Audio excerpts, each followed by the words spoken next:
Everybody, 7 o'clock Sunday evening, time for some Sunday Night Live chat. I'm Chad with Nobody Else's Auto. And we've got a fun night planned tonight. We got a bunch of guys on here on YouTube ready to go. Travis and Leo, Bill Wagaman's on, Mark's on with us, with his new friend, a new kitty cat. Well, good luck with that, Mark. Obviously, we got plenty of them running around here, too. So, her new cat is Josie, okay? We got a couple in here tonight. There's Gray Kitty and there's Chunky Butt. So, we got a few in here tonight. So, anyway, looks like we are getting connected on Facebook. As always, we are live on two formats, both Facebook and YouTube, as you see me glancing back and forth between comments. So, if I'm addressing a comment you don't see, it's probably something on the other format. And someone has decided to make their presence known right out of the gate. Did you know we just went live? Huh? Did you know we just literally just went on? You don't care. You're just going to be a pain anyway. Tweedly D's here with us. Yes, Mark, I got your check yesterday. So good to go there. Scott's on with us. Dad's here with us. So anyway, kind of a light night tonight. Don't have tons of stuff planned, but we've still got a full episode to get through. Gary's on. Bill Disc is here from Delaware. And one Gray Kitty is here as well. Randy's on. Alex here with us. So we'll see if Brian jumps on tonight. Brian Dispatch is supposed to be on the way here. He was supposed to have left Canada yesterday to get his Buick. So we'll see if Brian is at a stopping point and if he jumps on with us tonight. Hopefully he does. Lets us know where he's at and how things are going with his trip. Ken from Michigan's here. Michael Glagola's on with us. Glad you guys all came back. Keep coming back. Still shocks me that you do, but you do. So that's awesome. But anyway, a little bit of housekeeping before we get too far in here. Obviously, as always, if you were on the Nobody Show Facebook page, I cannot see those comments. This is a shared video from the Nobody Else's Auto Facebook page, so you will need to be on that page to comment, participate in the auctions, or the Nobody Show YouTube channel. Those are the only two sets of comments I can see. If you want to hang out over there and watch, you're perfectly fine. Don't worry about it. Alan's here. Jim Petty's on with us. Trolls, occasionally we do get some trolls on here who want to screw up our chat. I ignore them because they're trying to get my attention. You guys do a great job of running them off, reporting them, and make sure that they know that they are not welcome. As always, I appreciate that. Bill Wagaman says Canada won't let them cross. I don't know if that's something new or anything or what, but as of last week, Brian said he was still coming, but I have not heard from him yet. So maybe that got changed. I don't know. Tony's on with us. Alex made it. Chris F. Travis Mark. Tony's on with us. So glad you guys are all here. David W. made it. But anyway, like I said, don't have a jam-packed night tonight. We still got a lot of fun to do. Also, please double-check your autocorrect. If you hit send and autocorrect changed your comment to something I can't make out, then I'm going to have to skip and go to the next comment. Josh from Michigan's on with us on Facebook. Alan from Arizona made it tonight. Dennis is here. Great to see all you guys coming back again, having a good time with us, and making this thing what it is. So throw a share out there. Let everybody know that we're on. Tell your friends we're going tonight. Dean's on with us, and we're ready to go so they can jump on and hang out with us tonight. But anyway, what else is going on? A little bit of wrap up from last week. I did talk to Jim Wicks. He was at Auburn last week. We talked a lot about Auburn, the Auburn Cord-Duesenberg Festival, Worldwide Auctioneers, all kinds of stuff going on in Auburn, Indiana on Labor Day weekend. Just to keep everybody updated, Jim bought 2 cars for clients of his, a 63 Mercury Marauder, 394 speed bench seat Marauder, kind of a cool car. Kevin L's here with us. And also, I think it was a 66 Hemi Coronet convertible. So a couple of super cool ones that he picked up for some clients of his that I did talk to him this week. He told me that's what he got bought last week in Auburn. Next thing coming up for him, Dallas Meekum. So I think that's in 2 weeks. Jeff from Ottawa's on.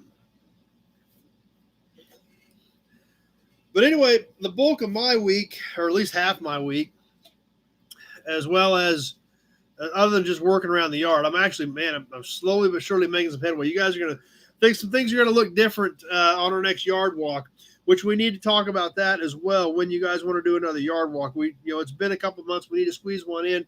Scott's on. on Facebook with us. Big job made it. So yard walk, we need to get a yard walk scheduled in, and I want to get that done before I get too busy with the auction.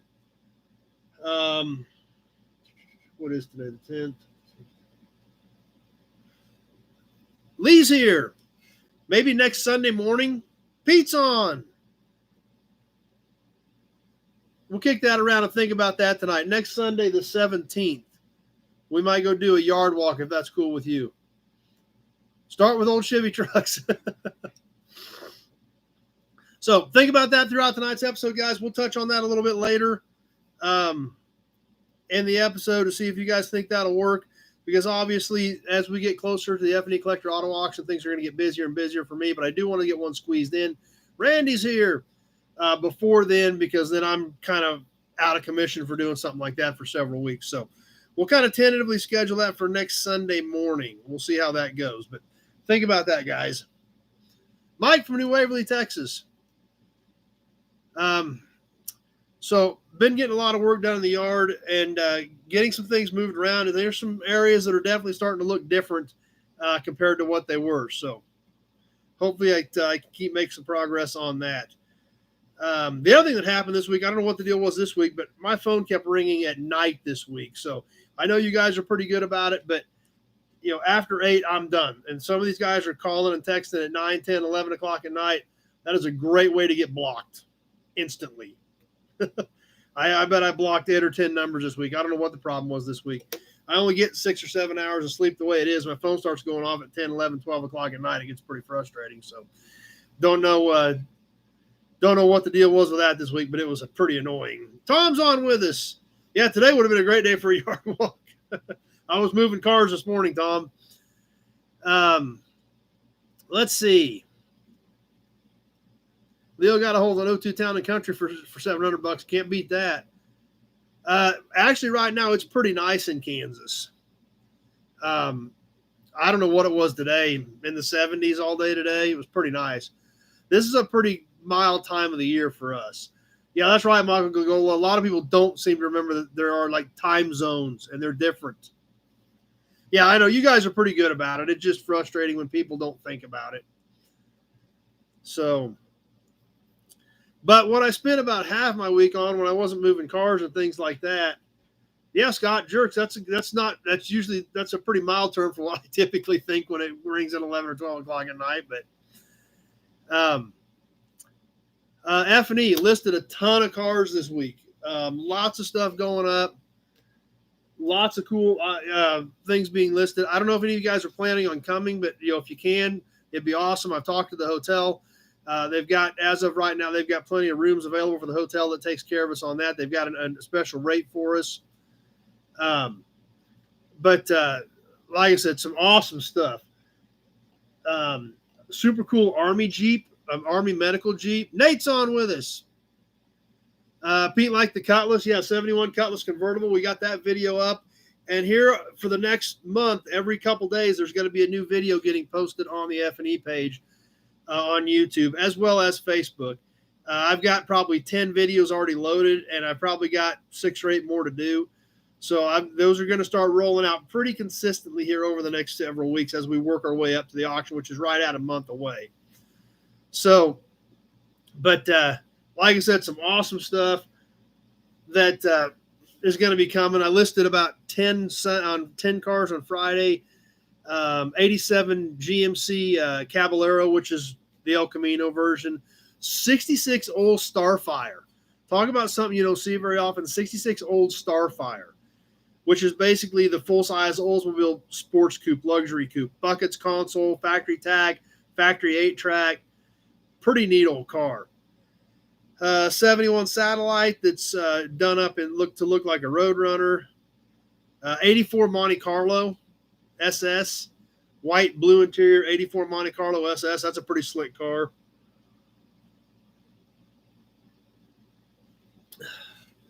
Trying to think. Like I said, I've done so many of them. 87 Chevy pickup, black and silver. Just a clean truck. Mostly original paint.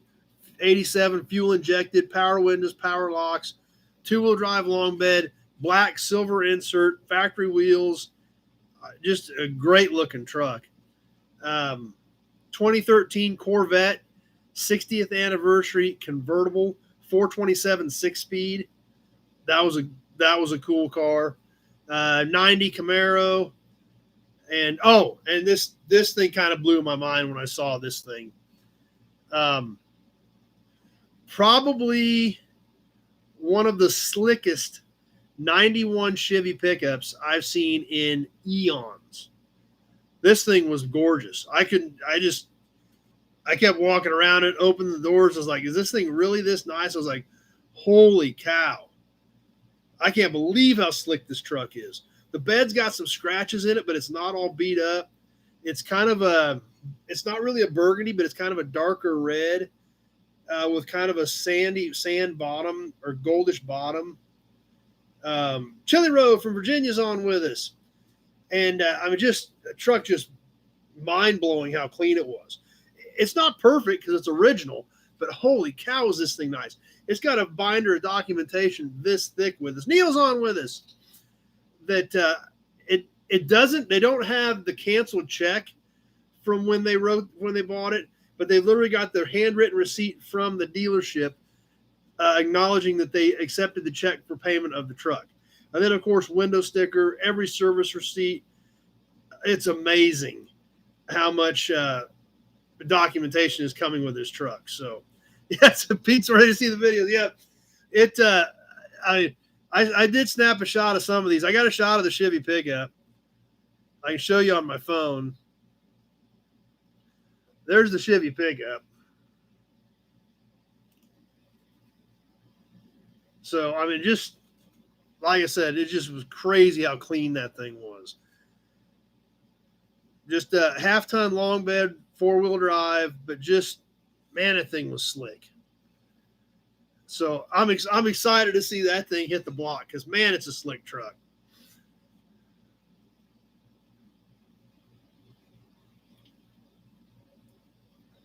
Thanks, guys. Appreciate it. So like I said, a lot of F&E stuff going on this week. More coming next week. So we'll be getting more and more of that stuff posted. I'll try to get as much of it I can on Facebook as well. Like I said, a lot of those videos are already uploaded to YouTube. I'm just going to start feeding them out as we get closer to the auction. And as always, keep an eye on the website, feclassiccarauction.com. If you guys haven't checked that out, we've got several of them on there, some awesome barn finds. We talked about this a little bit. I call them second-generation barn finds. There's about half dozen of them that this guy had gathered up 20, 30 years ago and restashed them after he found them. And just pulled them back out. 36 Ford 5-window coupe, 36 Plymouth coupe, 44 two-door sedan, 59 Rambler two-door wagon. So some cool stuff that is going to be coming there as well. So, like I said, up until this point, it's kind of just kind of starting to get things going. But as we get into this last month and ticking on up to the date, things just get busier and busier. So. If any of you guys are going to try to come and or would like to come and need the information, get a hold of me. The Best Western here in Great Bend it does have negotiated rates for us. You just call and tell them you're coming in for the auction, and it's a great time. It always is. We always have a lot of fun. I'm sure Tractor Mike will be there. Jess and Rico usually come out. So Alex is getting thirsty. Good point, Alex. Boom, there we go. Let's just double you up since we're running a little behind on getting these out there. Good idea, Alex. I forgot that.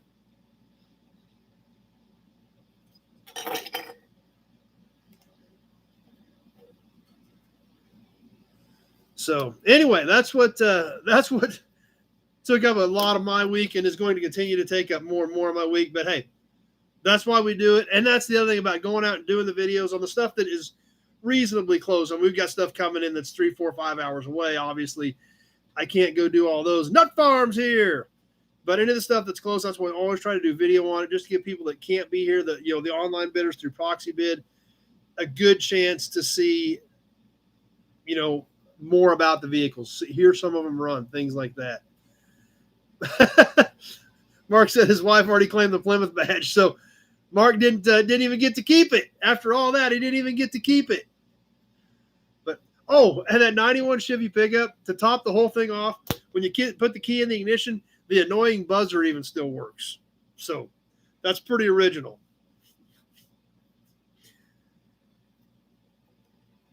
So anyway, Mark might get to hold it. It's out on the shipping bench. I'd show it to you again, Mark, but it's already out on the shipping bench. So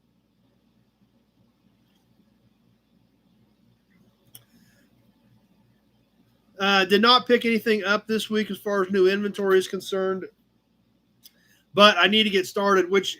Part of the reason I'm moving all these cars now is I get in tight spaces on room during the wintertime, especially if it gets wet, and I can't get in to unload cars. So now that I'm getting some things moved around, some holes freed up, I've got to start getting some of this stuff picked up before winter. But trying to be a little bit organized before winters get here is kind of why I'm on this big push to try to get some cars organized and picked up. So lots of new inventory coming as I'm going to be grabbing stuff in between listing cars for F&E. So Scott said the gold Sterling looks sweet. You know what, Scott? That thing is actually pretty cool. Volkswagen powered. And if you guys haven't checked out the Sterling on the website, I don't know nothing about these things. But that thing runs and drives great. Like the whole roof like lifts up. That's how you get in and out. It doesn't have doors. It's got like, I don't know if it's hydraulic or electric. I think it's electric. You just put the key in and turn it, and like the whole roof like lifts up. We're going to do a video on that this week, Scott. So we'll give you a little bit better idea on that thing this week. But that thing is a funky little car. It's only like this tall. I mean, it's a little taller than that, but it's pretty cool. They only made like 800 of them. They have kind of their own little following. And so that Sterling is kind of a neat little car. No, that's just a black shirt. Just the color. That's the color. It's a black shirt, Pete. All they've got are the black and gray. So, but yeah, check out that Sterling, and you're definitely gonna want to catch the video on that Sterling. So it's a funky little car. Whoever ends up with that thing is gonna have a blast. And when I say whoever ends up with it, because it is rolling across the block at no reserve. So at the end of the day, on that day, somebody is going to be driving that Sterling home. And it's a super funky little car. It's a ton of fun.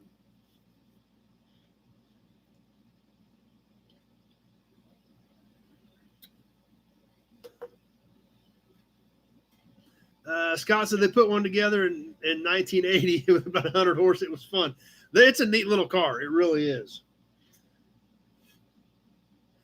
So anyway, on to the promo model. Then we're going to catch some badges and emblems and talk about the raffle. And then we're going to auction some more cool stuff off. So let's get into tonight's promo model. After we give you a Hudson badge.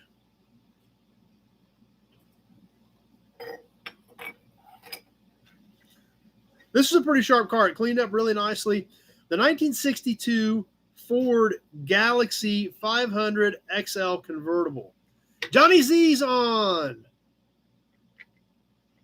So been really busy on Sundays, but can't believe you. Yep, that's right, Johnny Z. You won the big prize last week, and you weren't even on.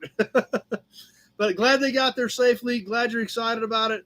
I know every time you buy stuff, that's what you buy is emblems. So I figured you'd be pretty excited about it since, like, I mean, you bought a few other things, but 90% of what Johnny Z always buys are badge bundles and emblems. So I knew that he was excited about that. So glad you got him. Glad you stopped in for a minute yet tonight, Johnny Z. And just hang out whenever you can. But this little 62 Galaxy 500 XL. Actually, no, this isn't an XL. This is a Sunliner. I just caught the light on the quarter panel. This is a 62 Sunliner convertible in red on red. Black inserts in the seats. Pretty good promo. Not busted up. Corners of the bumpers are still intact. Nice shine on the color. On the rear, kind of the same thing. You know, these have the bumper tips that stick out. Those are the ones that are always knocked off. All original hubcaps and tires. Fender ornaments are even still there on this one, shockingly. Bill's trying to buy it. Actually, this is Dad. I picked this one up for Dad. I found it and I asked him about it, and he said he wanted it, so I grabbed it. So this one's actually Dad's. On the bottom of this one is something like we find on some of these Fords. It does have details on the bottom. I don't know if you guys can make out at least the fact that there is script on this thing, but I'll read a few of them to you. Goes 30,000 miles between lubrication of chassis, front wheel bearings, universal joints. Underbody parts zinc armored against rust and corrosion. Galaxy by Ford, enduring elegance with power to please. Galvanized rocker panels beneath doors. Adjusts its own brakes automatically. Wide contoured safety frame protects all passengers. Fully illuminized exhaust.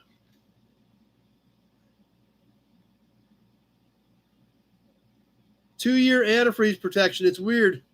Bill Dis got his Thunderbird from last week. Great. Awesome. Glad that one got there. So all kinds of marketing information on the bottom of these. And it is a nice piece. Probably kind of looks orange to you guys, but it actually is red on red.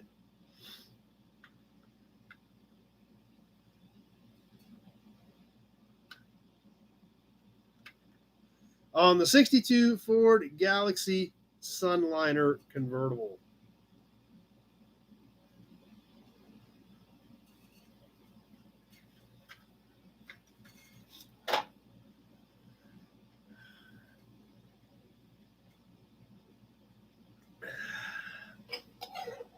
Auburn badge. As we get ready to work into some badges and emblems. As always, we'll start with a pre-war, then we'll work our way into a post-war badge and emblem and talk a little bit about those cars. This first one is really cool. Something that I bet a lot of us probably haven't seen. The 1937 Hudson Terraplane trunk emblem. I love this thing. Check this out, guys.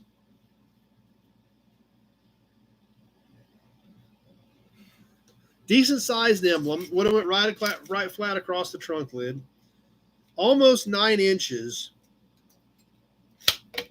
So it's almost 9 inches tip to tip. On the wingspan, I guess is a good way to put it. And 1.5 inches tall. Obviously, the Hudson Terraplane, not a car that we see very often anymore. And obviously has Terraplane right in it. So it is a cool piece. Pete's never seen one. Yeah, this is not something that's very common. It's not one you stumble onto very often. Yeah, name the plane that. Good point. So this was a stud-mounted emblem. Like I said, basically just laid flat against the trunk, bolted on the back. Not even sure where I got it. I don't know if it came with those badges and emblems in Missouri, I would bet. Because it's not something you see very often. I believe I can kind of see a little bit of it in this textured area that this would have been red background with the Hudson Terraplane letters chrome plated, shining against that. So a lot of you guys commenting you haven't seen one. And like I said, it's not something that pops up very often. That's why we were kind of excited to get it when we picked it up and added it to our collection on the 1937 Hudson Terraplane trunk badge. Now, as always, we should jump up to something post-war after that. Matt from Idaho's here. You're right, Leo. It actually does kind of look like the Chrysler badge over the last 15 or 20 years that kind of had wings on it too. So that's another good point because they had the round Chrysler logo with wings on it. So it does kind of look like some of the vans and PT Cruisers used it.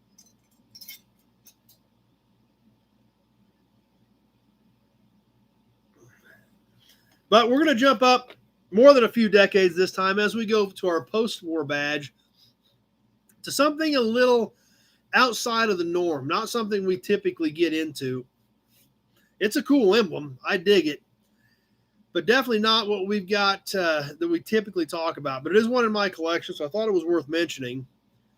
In today's market, this emblem is for a car that's worth, I think, around $3 to $4 million. So number one made it tonight. Numero uno is in the house. Glad you're here, number one. So we're going to step it up, jump up to the 90s, to the mid-90s, the 1995 to 1997 Ferrari F50.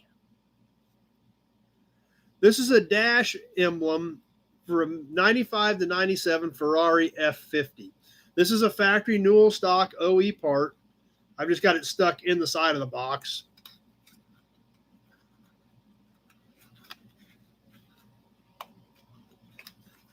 See if I can push it back out here.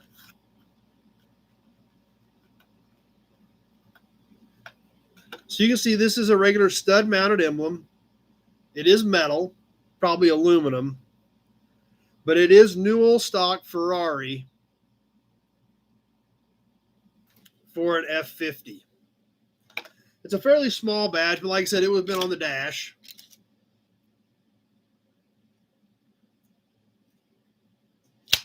It's only about 3.5 inches long with the long ends on it, and a little under 1/2 inch high. So like I said, something a little bit different, something a little outside of our norm for our second emblem tonight. The dash emblem for a 1995 to 1997 Ferrari F50. I've actually seen some F50s in person. They are quite a car. They are pretty magnificent. Like I said, today's market, I think they're around 4 million. They made 349 of them. So definitely not something very common you see.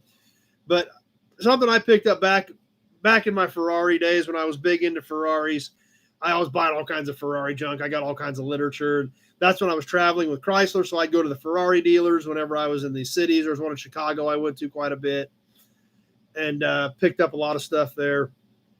So kind of a little, there again, completely off the rails of what we normally do, but thought you guys might appreciate it. Thought we'd throw that in tonight. Something completely different, but still, at least I think it's cool. So that's what we've got tonight. The 1937 Hudson Terraplane trunk badge and the 1995 to 1997 Ferrari F50 dash emblem. Still has the original Ferrari tag on it. Original Ferrari box. So, and nope, number one, neither one of those are available.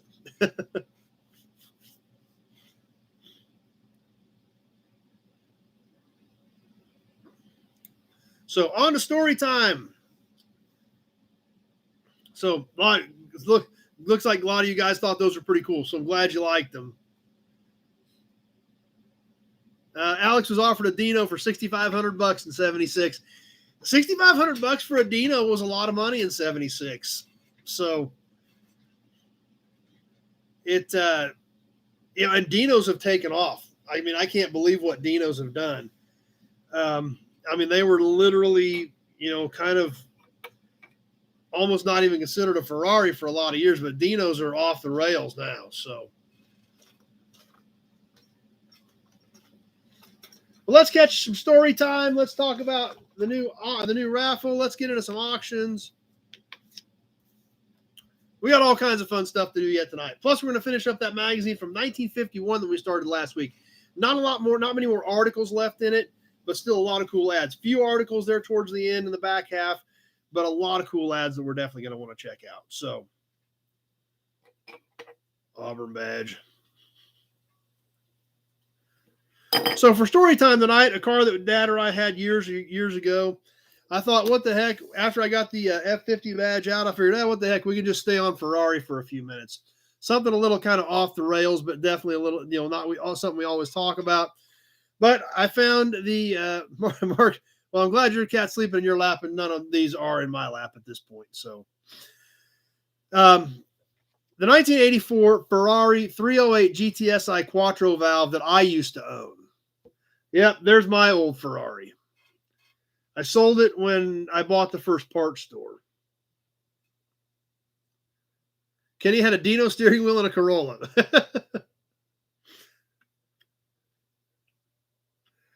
So this was the one that I actually owned. I just had it for a couple years before I sold it. But that's what it was. 84 308 GTSI Quattro valve, injected 4-valve, 3-liter V8 Ferrari.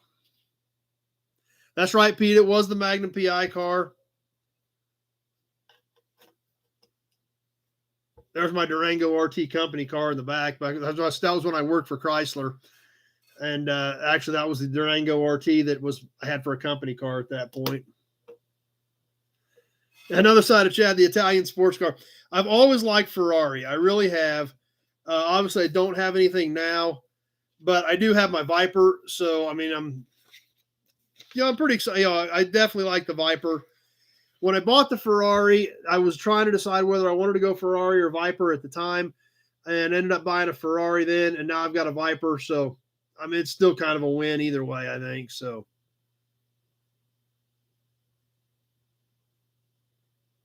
Weston just bought a 72 Cactus non-highway. That was when you had it on, and I don't understand why they did them, but you used to be able to go tag your car as non-highway, so you didn't have to insure it. If you had a car, say that you were working on, you could actually go get a non-highway title on it or a non-highway tag, and you could get them for anything. Just say, I'm not going to drive this, but they still wanted to charge you taxes on it. Michael made it tonight, and I don't know why they actually would give you a tag that said non-highway. So I guess maybe it's just something they could charge you for one, but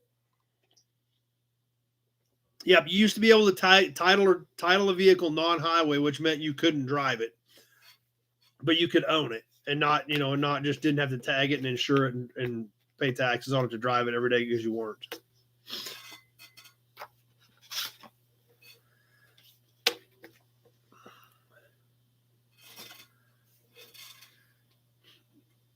Pete says in Arkansas, non-highway, you can run non-taxable fuel. And maybe that's what it meant. Maybe that was what it meant here. I always thought it had to do with the non-highway title when you said you weren't going to drive something. So maybe that's what it meant. Nate says you still can title them non-highway, but they don't give you a tag. So maybe that's what it was for, so it was non-taxable on highway. Not sure, but I thought it had something to do with the non-highway title, but Pete could be right on that as well. All right. The raffle. What's going on with the raffle this month? Obviously, as we all saw last week, this beauty right here, the original porcelain DX pump plate. You can see the shine in it on how nice that porcelain is. In fact, I don't know if you guys can read it or not, but there's the Nobody Else's sign that Randy did for us. That's right here on the wall. You can actually see it reflecting in the porcelain. That's the reflection of the sign that Randy did for us right there. That's how shiny that thing is. Pretty amazing. But just a few people in at this point.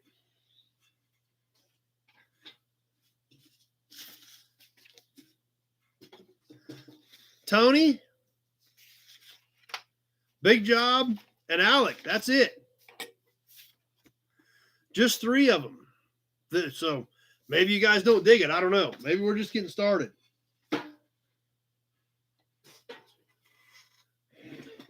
But that's all that got in so far. But I'm sure we're going to have a lot more by the end of the month. I don't know when we're going to give that thing away either. Let's see. Probably just do it on the 1st, I guess. Yeah, we'll just do it on October 1st. Mark says his is on the way. Perfect, Mark.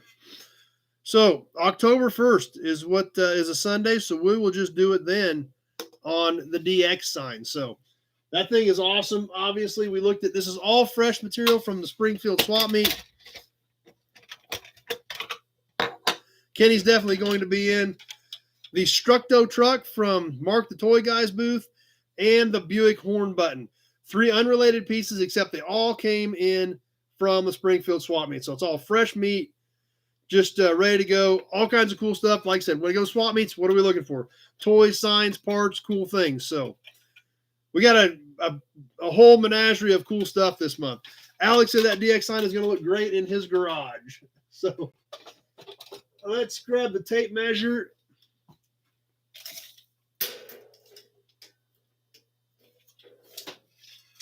It is about 15.5 by 26. So 26 tall. Now, this does have some blank space down here. I've seen some of them where they've had other stickers and things like that added to them. Obviously, this being porcelain, it would be easy to take a sticker off and change it. Maybe we should put one of these on it.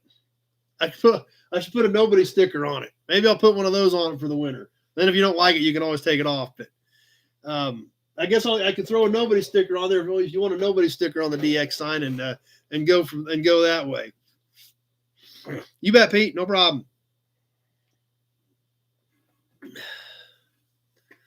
Tweely D just wants Heather, so.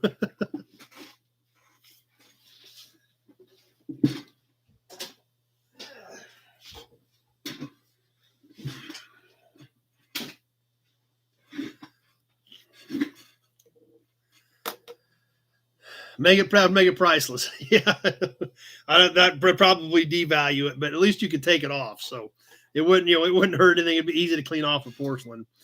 But maybe we'll do that. Maybe we'll slap a nobody sticker on it. Big Job says definitely do it. So maybe we'll do that. Maybe we'll slap a nobody sticker on it. But how about bonus drawings? We only got 3 people in so far. But I guess we probably ought to do some bonus drawings anyway. Signed art by Chad would be cool. You don't want any art from me because I can't draw a straight line if I'm using a ruler. So I don't think you want any art from me.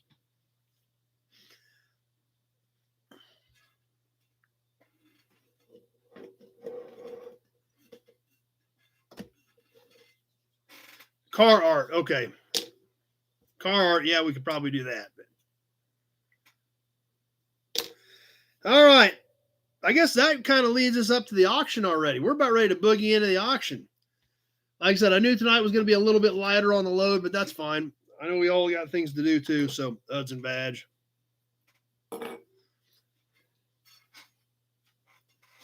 But so we got 3 names in here for bonus drawings. So since we're going to do bonus drawings anyway, we only got 3 names. We'll just yank 3 things out for our 3 winners tonight. I guess I don't want to just do one. We'll do 3. We'll do 3 things.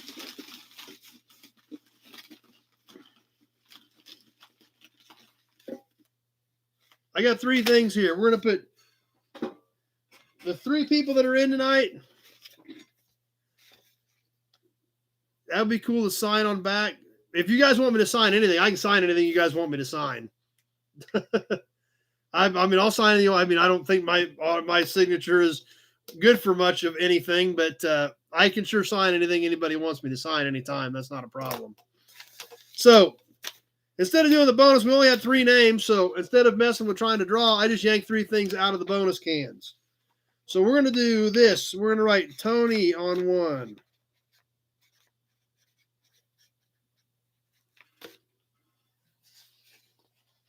And we're going to write Big Job on 1.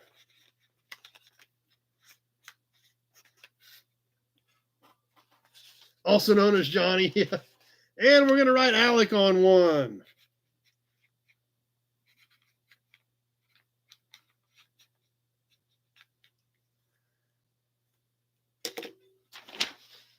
All right. That was an easy way to do the bonus drawings tonight because we only had a few names in the can. So there they are. Leo wants me to sign his car book cutouts. I can do that. I can sign them in there. That's not a problem, Leo. So there we go. There's the bonus drawings for tonight. We had 3 people in. I yanked 3 things out of the can and wrote their names on them. Next week, I'm sure we'll have more names in there. It'll be a lot more fun. We'll shake them up, and we'll do some drawings on that. But I guess that takes care of the bonus drawings for tonight. That was an easy way to do it. We've only got a few people in.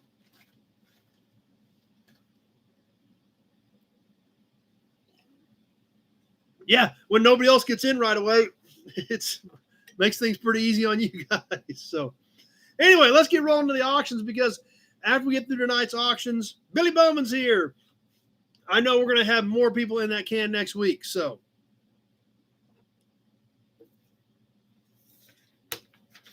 we'll go ahead and get started. We'll give you another Auburn badge. As always, we'll show you a piece. We'll talk about it. We'll look at it. We'll show you, talk about any flaws. We'll talk about that vehicle a little bit. We may give you some dimensions on it. As we're talking about it, if you're interested in it, go ahead and throw a bid in so I know that we've got interest in that piece and that you guys are ready to go on it. After we get done with the description, as always, we will put it on a timer right here on my phone. We will go 2 minutes. I will tell you when 1 minute has passed. I will tell you when 1 minute 30 has passed. As always, you guys do deal with delays depending on device, tablet, smartphone, smart TV, computer, things like that, as well as your internet provider. Sometimes it's 5 seconds, sometimes it's up to 30 seconds. So bear that in mind when I tell you 1 minute has passed and when 1 minute 30 seconds has passed. At that point, whoever is the high bidder on my screen at 2 minutes will be the winner, and I will announce who that is. As always, on the first few items, I will announce all bids as I see them, even if it's not the high bid, just so you guys can kind of get a feel for where your delay is at. Shipping on everything tonight will be included. No big items tonight, so shipping will be included in your final bid just to simplify things. And non-U.S. bidders, you're more than welcome to play. You will be responsible for getting me paid, and you will be responsible for non-U.S. shipping. This thing kind of feeds itself, so if we spend several $100s shipping a few boxes out of the U.S., then it kind of ruins it for everybody else. If you're interested in playing and you're not sure what's going on, but you want to bid on something, go ahead. My phone number is in the description on these videos. If you win something, give me a shout tomorrow. We'll work through it. You can send me a check, money order, Western Union, PayPal, friends and family. Any of that stuff is fine. If you've got any questions about it, just give me a call tomorrow, and I'll walk you through it. Not a big deal at all. Let's see. Like Mark said, full dollar amounts only, no change. I don't care if you only bump it $1, just full dollar amounts only, just because I'm watching two screens and I'm looking for numbers as they're popping up. So please bear that in mind as well. And I was thinking of something else and I forgot. But anyway, as we work through this stuff tonight, that's how we do it. Any questions, like I said, just give me a shout tomorrow. Go ahead and play if you want to play. Not a big deal. We'll always figure it out. I've got a few things hanging from July. If you guys have things hanging from July, and I'm on a different notepad tonight, so I do not have it in front of me, but July stuff will start going back into the auction boxes to be resold since we are in middle of September now. So I like to keep, I know some of you guys wait a week or two, that's fine, but I like to keep it within 60 days. So 86 Dodge 150 short bed. I've got a fleet. I don't have a step on that.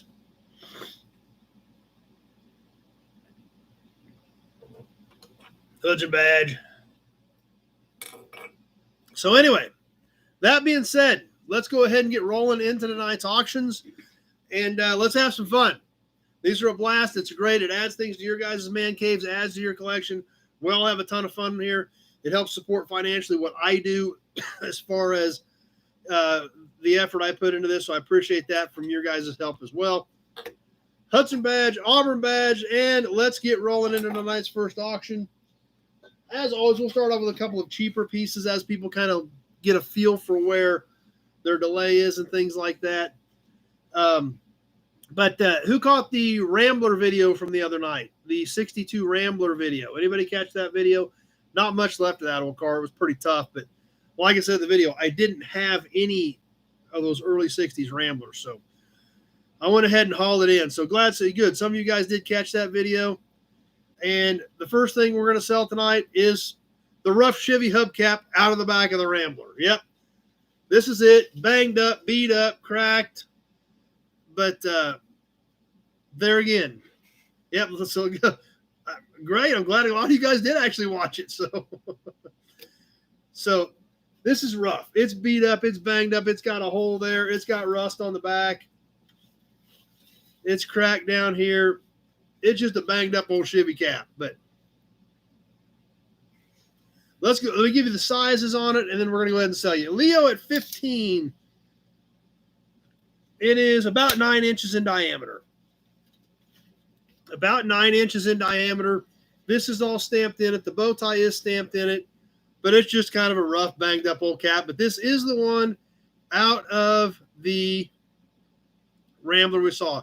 Outcast is on. I did not go to Nest City yesterday. No, I figured Tom was going to buy most of it anyway. I got so much stuff I need to pick up around here that I didn't even chase any of it. So,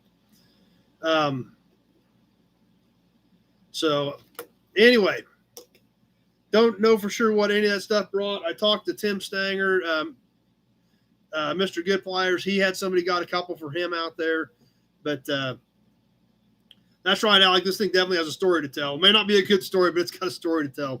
But Leo at 15 is where we're at on the Chevy cap. Straight out of the Rambler from the video the other night. Tom bought the 56 Ford wagon for $950. That probably wasn't terrible. 1 minute has passed. There's the 1 minute mark. Leo at 15. Dan says if I post it, he watches. I appreciate that, Dan. I know a lot of you guys do that, and I do appreciate that. I have a Hudson badge thinking about this Chevy cap.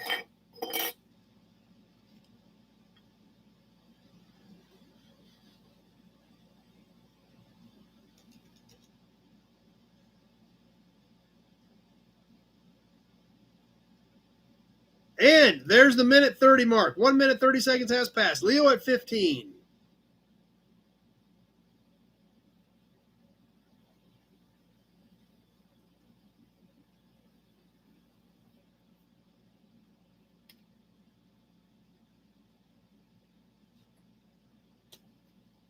A few more seconds left. Leo at 15. Might be it on the old Chevy cap. Alec at 20. Pete at 18, but I've got Alec at 20. And that does it. Alec at 20.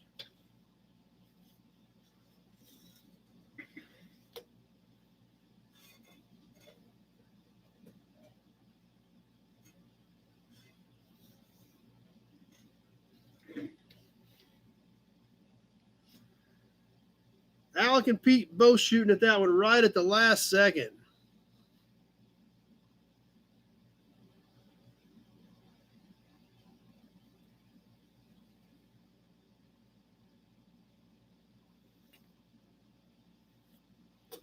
All right, getting things rolling.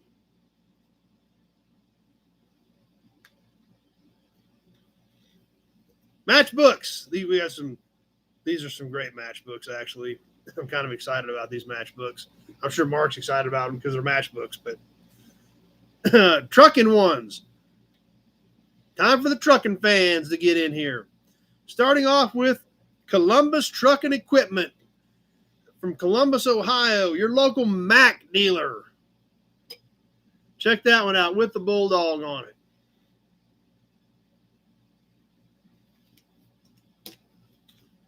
As well as inside.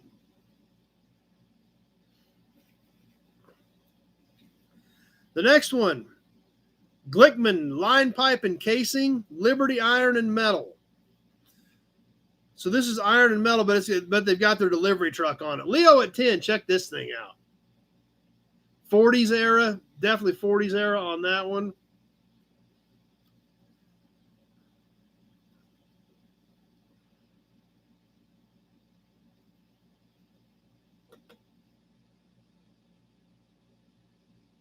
And the last one, International Trucks, new International Trucks. This is 50 to 52. It's an L series from Deere's Implement Company, Sylvan Grove, Kansas. Phone 23. I think we've done a few of these in some other bundles, but this is a great matchbook. As well as on the inside of that one.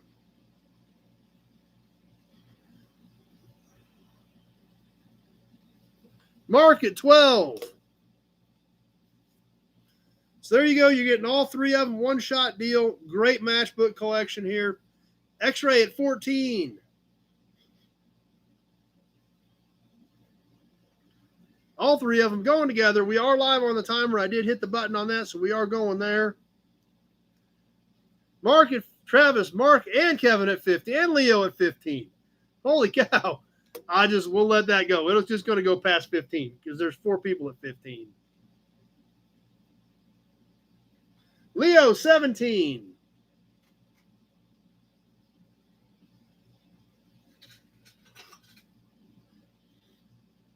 Mark at 20.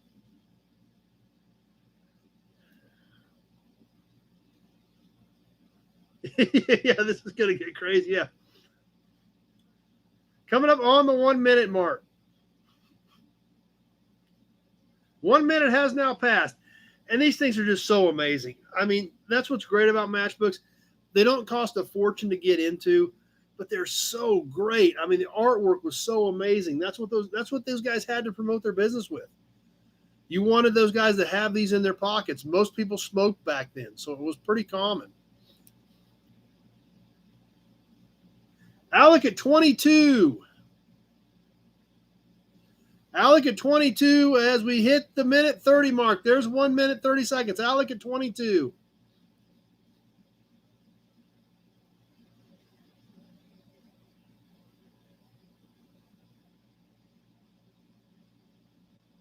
Trying to keep a close eye out on this one. Mark at 25.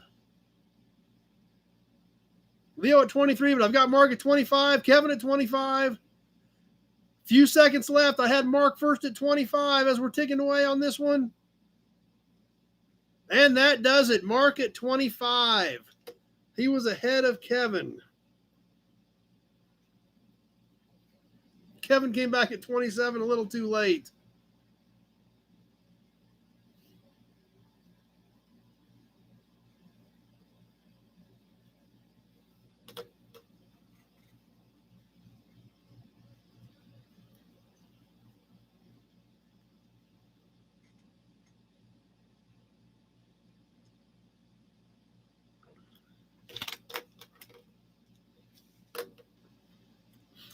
All right.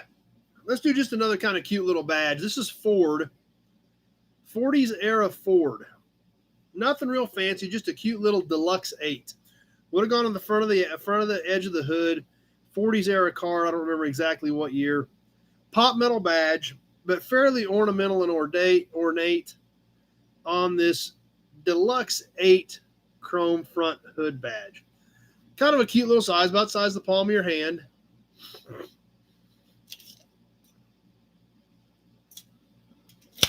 About 2.5 by 3. Tweedledee at 15. Like I said, it is pop metal. It is V because it was on the front edge of the hood. It had a stud in the back of it.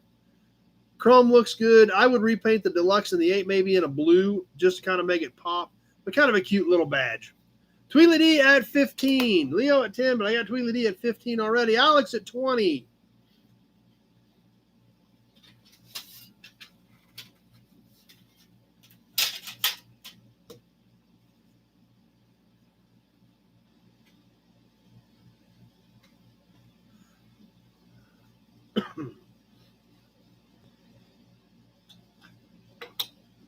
Kenny at 22. Michael at 25.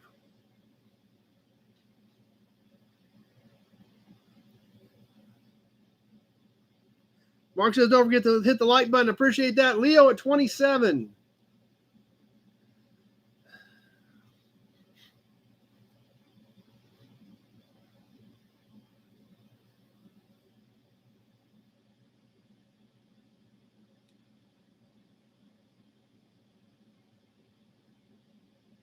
And there's the 1 minute mark. We've hit 1 minute. Leo at 27.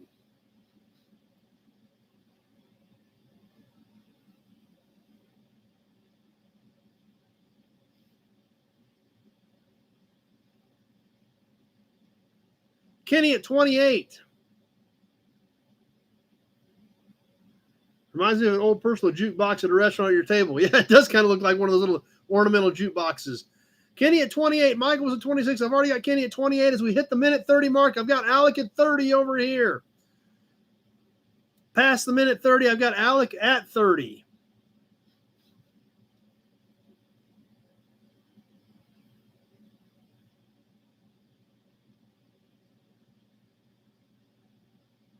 Michael at 31. Few seconds left. Michael at 31. Pete at 34. And that does it. Pete at 34. Alex came in at 40, just about a second and a half too late. Mark at 35. Whew, Pete got lucky on that because Alex and Mark both would have outbid him, but they both came in between 2 and 203. So Pete at 34.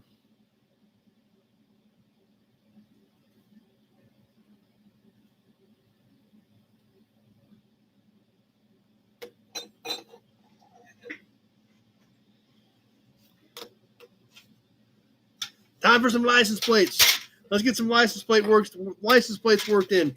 This is a match set, but they're kind of banged up. So they're kind of beat up a bit, but it is cool. It is an original pair that have been together for over 70 years.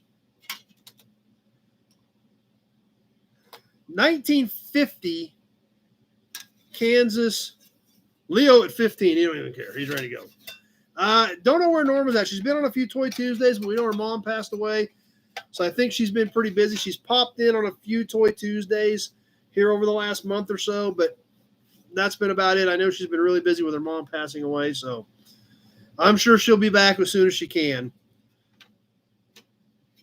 Number 2424 and number 2424. County 55, number 2424. Now, these are both bent up, banged up a little bit. You can tell they're not perfectly flat anymore. These are aluminum plates that are raw metal with green paint on the letters. So this is an original match set from 1950, still together. They're just kind of banged up a little bit. So Leo starting us off at 15. And here we go. Let's get this thing rolling. Yeah, we all do miss Norma. She was a lot of fun. So Leo at 15 on the pair. You're getting both of them for one money. They're just banged up a little bit, but they're an original match set that have been together for 73 years now. So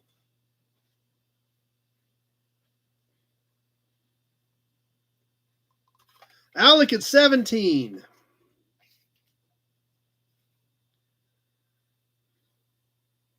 Alex at 25.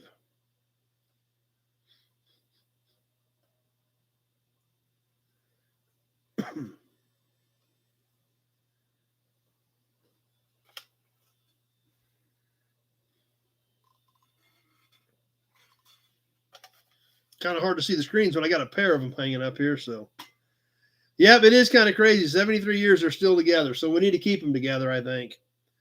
Alex at 25. As we hit the 1 minute mark, 1 minute has gone. Alex at 25.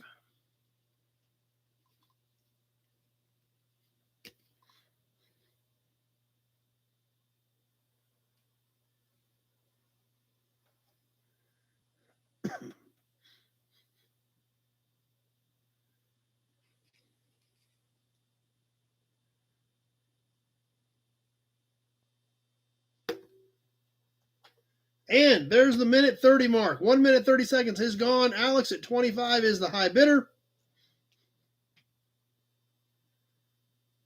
That's true. Like Randy says, they don't look terrible considering they're 73 years old. So Alex at 25 is the high bidder. We're coming down to the wire on this one.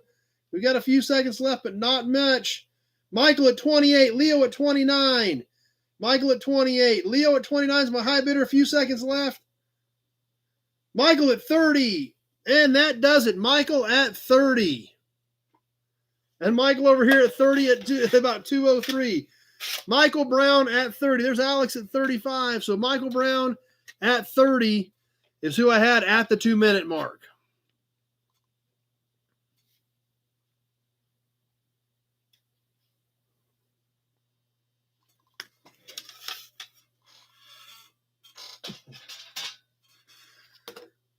Up next, we're going to do something a little bit different that we haven't done in the past, but I thought they were kind of cool. So I figured you guys might dig them. I'm going to give you a Hudson badge to think about it.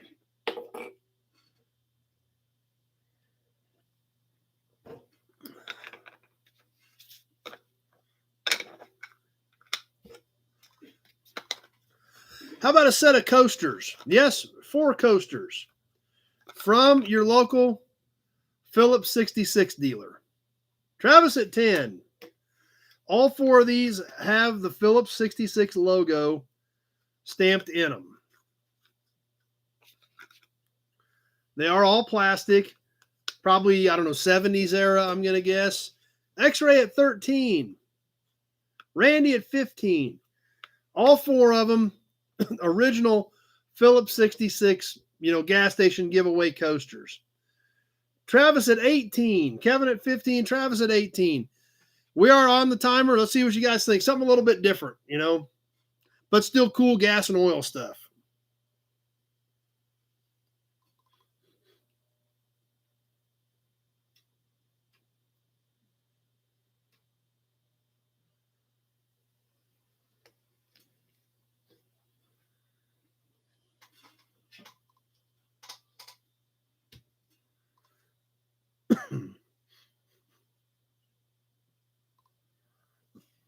Everybody's excited right out of the gate, and then it kind of slowed down. Travis at 18, still our high bidder, though.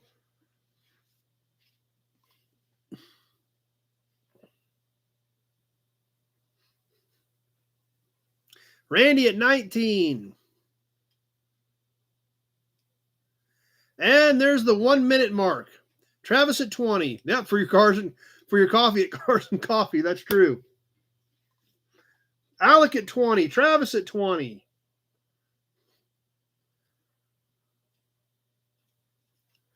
We got Alec and Travis hung up at 20, but I don't think we're done yet anyway.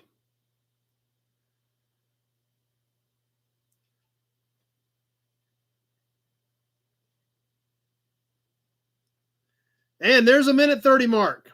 I've got Travis and Alec hung up at 20. They both came in at the same time on different screens. So, got to have somebody break it up. Alec at 21.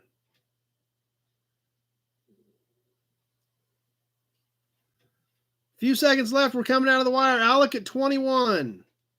Leo at 25. Travis at 22. I got Leo at 25. Big job at 30, and that does it. Big job at 30, right at the wire.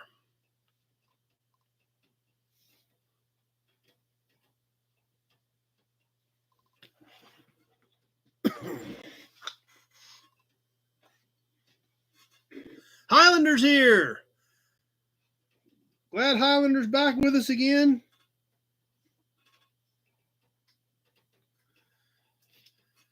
Been dealing with I hope everything's going well for you. If you got relatives that are sick, hopefully everything goes good. By the way, Highlander, you had a hood ornament that I was waiting on an address on, and obviously you haven't been on, so I finally refunded your money. If you still want that, I do still have it. If you wanted to repay for it with, and put your shipping address on there, I'll get it to you. If not, that's perfectly fine. I understand you've been obviously a little busy, but I do still have that if you still wanted it. So anyway, just thought I'd throw that out there. If not, no big deal whatsoever. We'll throw her back in the box later. Obviously, you have more important things you need to be dealing with and taking care of right now. So hoods and badge. All right, we haven't done a can yet tonight. How about we slide a can in here for you guys? Simon Eyes. Simon Eyes Metal Polish restores luster to chrome, cleans metal, removes rust. A time saver from Simon Eyes. Okay, no problem, Highlander. Like I said, we'll do whatever you want to do. Not a big deal to me either way. Obviously, like I said, you've got more important things you need to worry about. Glad you came back and hung out for a while tonight. So, but do what you need to do for sure. Simon Eyes Metal Polish restores luster to chrome. Check out this cute little can. Green, yellow, and black.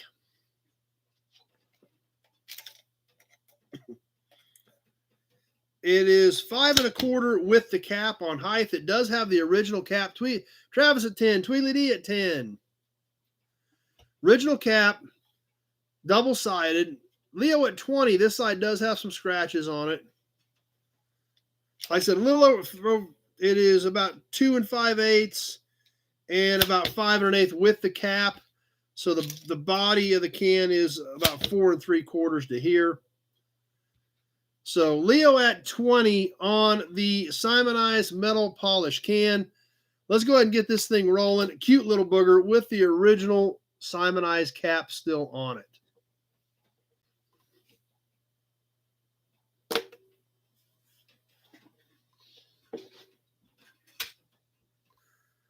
So ticking away on this, Leo at 20. Coming up next, who remembers Mark the Toy Guy?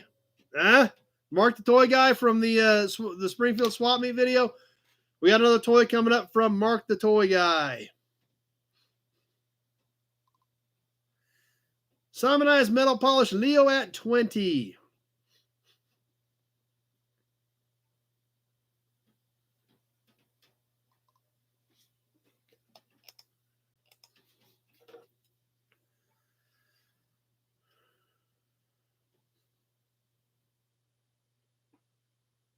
Coming up on the 1 minute mark.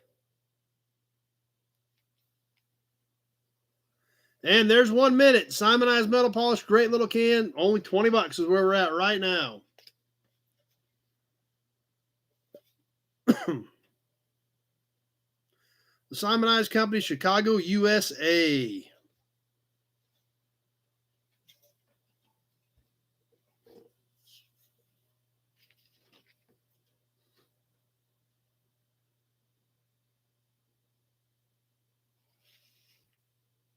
And there's the minute 30 mark. 1 minute, 30 seconds has passed. Leo at 20. I'd say it's probably 60s mark. It's all metal. So I'm guessing 60s. It's definitely an all metal can. No barcode or anything. Metal cap. So Leo at 20.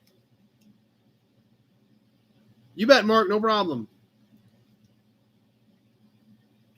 Just about over, coming out of the wire. Leo at 20.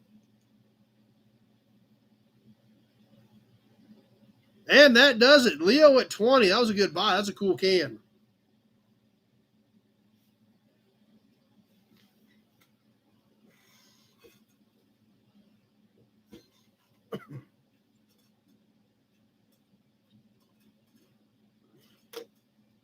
All right. Toys. Who remembers Mark the Toy Guy? Cool guy. Great. Glad to spend some time with him. But another little toy we picked up at Mark the Toy Guy's booth. This one needs a little bit of work, but it is a cool Japanese tin litho. You know, probably early 60s, I'm guessing. Missing the windshield frame, but otherwise looks to be mostly intact on this little tin litho Jaguar. Two-tone blue, kind of a light blue sky, or kind of a baby blue on the bottom, or almost, yeah, kind of a very, very light blue, and a medium blue top. Obviously, you can see the holes where the windshield frame would have mounted. That is gone. We can see on the back, does still have the Jaguar tag. Travis at 15, Leo at 15, Michael at 20. On the front, it does still have the bumpers. The bumpers are separate pieces. This is all lithograph on the grill and headlights. Travis at 22. All original tires and hubcaps still there on this one. You can see how these had these metal painted caps on it. You can see those on the rear as well, even though they are under the skirted fenders. Travis at 22 on the little tin litho Jag. Steering wheel is cracked, but we can't see the dash lithograph on there. Michael at 25. Alex at 30 on the cool little Japanese tin lithographed Jaguar. We are on the timer. I've got Alex at 30. It is, let me give you some dimensions on this so you guys know. A little over 6 inches long. It's a little over 6 inches long. 6 3/8, roughly in that area. Michael at 35. And about 2.5 wide. Leo at 37.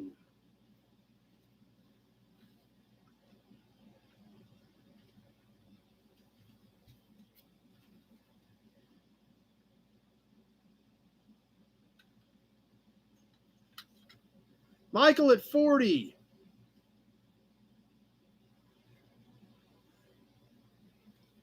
Yeah, that is going to be a cool piece, big job. And that's the problem. I've got so much of that stuff I've gathered up over the years that 1 minute has passed on the Jaguar. 1 minute left on the little toy Jaguar. I just don't have time to do them. But like I said, an hour or two on that truck and some wheels, and that thing is going to be killer. I've just got so much of that stuff I just don't have time to mess with. So I'm glad you're excited about it because it is going to make a killer piece. Michael at 40.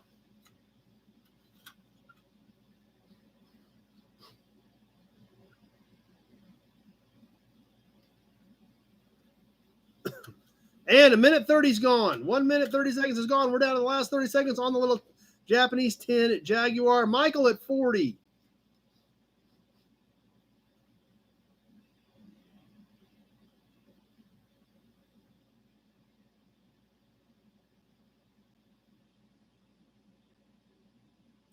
Coming down to the wire, we got a few seconds left. Keep an eye on both formats here. Michael at 40 as we're ticking away, coming down to the end. And that does it. Michael at 40 on the little Jaguar.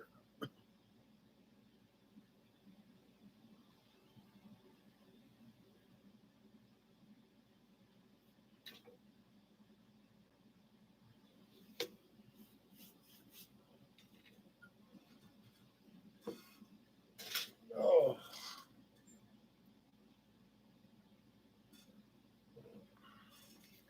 All right, next piece is really cool. It's banged up a bit, but it's not one you see very often. And then the detail on it is still pretty nice. Going back into our grease caps, we're all a fan of grease caps. I started sorting through some of mine last night and seeing what I had that were duplicates that I could pass on to some of you guys. Kenny's at 10, and he don't even know which one it is. And that's fine because we haven't sold this one before. I've only got a couple of them. In fact, I've got this one and one other one's all I found so far. It is winged, but it was Chevrolet. I think there's sometime in the mid-20s, Chevrolet had a big winged grill badge on their radiator shell. I think that was the era of this grease cap because it was the wheel with the wings on it for a mid-20s era. Leo at 12, mid-20s era Chevrolet. So I'll have to hold it up to each screen here up close. Kenny at 15. I don't know how well you can make out there. We can make out some of the detail in these wings. Now, this whole center is pushed in. I'll show Facebook here in a minute. The detail on this wings. You see the wheel in the middle with the wings here. It is dented up some. Let's see. Tony at 20. The back of it is kind of cattywampus as well. Let me show Facebook some of the detail. If you guys can make out some of the detail in this wing and the wheel segment on here of how finely detailed that really was. Alex at 35. Bids coming in like crazy. Alex at 35. Like I said, it is dished in here a little bit. It's dented. It's got some other dings and dents, and the back is cattywampus. But it is a cool cap that you don't see very often. I don't remember what years they used them, but mid-20s, maybe late 20s. On the Chevrolet winged with the wheel grease cap. I've got Alex at 35. Looks like Ohio State Patrol.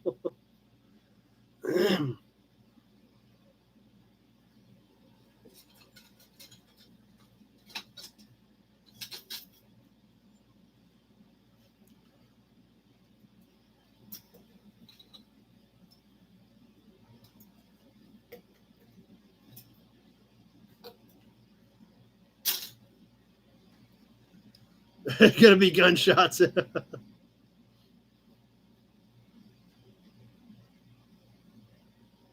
We'll see what happens. I've got Alex at 35 as of right now. We're almost up to that 1 minute mark.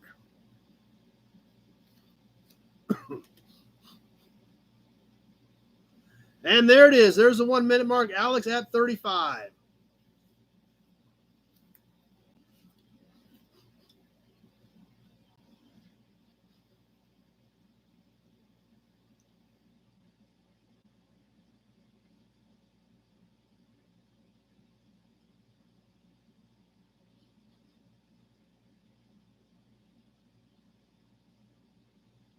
All right, we're coming up to the minute 30 mark. And there's 1 minute, 30 seconds. It has passed. We're down to the last 30 seconds. I've got Alex at 35. And you're right, Tweely D, it's awful quiet. Alex at 35.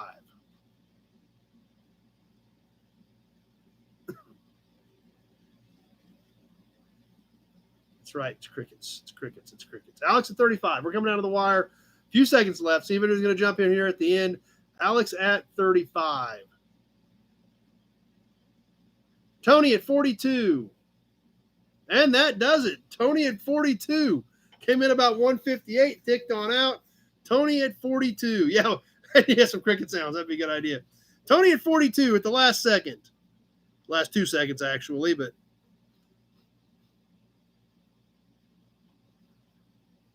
there's Alex had 45 too. That was hung up in there for quite a while, apparently.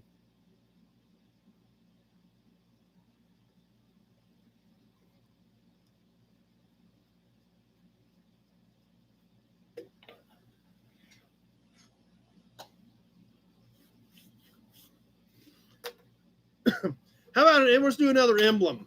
This is an emblem we've never had on here before. Something I picked up a while back at a swap meet.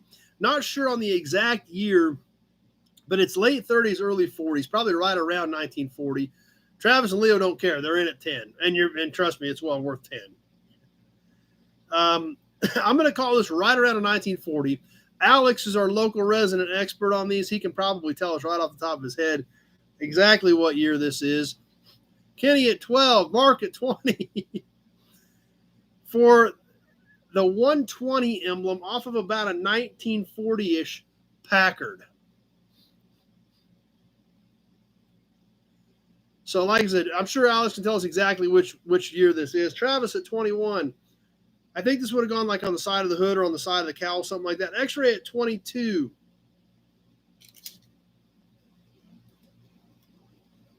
It is about 11 3/4 long, a little under 12 inches. Leo at 27. Alex said 37 to 41 all used it. Okay. So 4-year window that they used this. 120 badge. Randall at 25. Alex at 50. And we are on the timer. We'll see if Alex threw with a knockout punch out there at 50 or if anybody else wants to play. It does. It was stud mount. It does still have the studs there. It actually still has the little press-on clips on it. It does have some scuffs and scratches. We can see some bad spots in the chrome over here. But it is kind of a different piece. Like I said, nothing we've ever had on here like this before. And see if Alex swung the knockout punch. Sometimes that works. Sometimes it doesn't.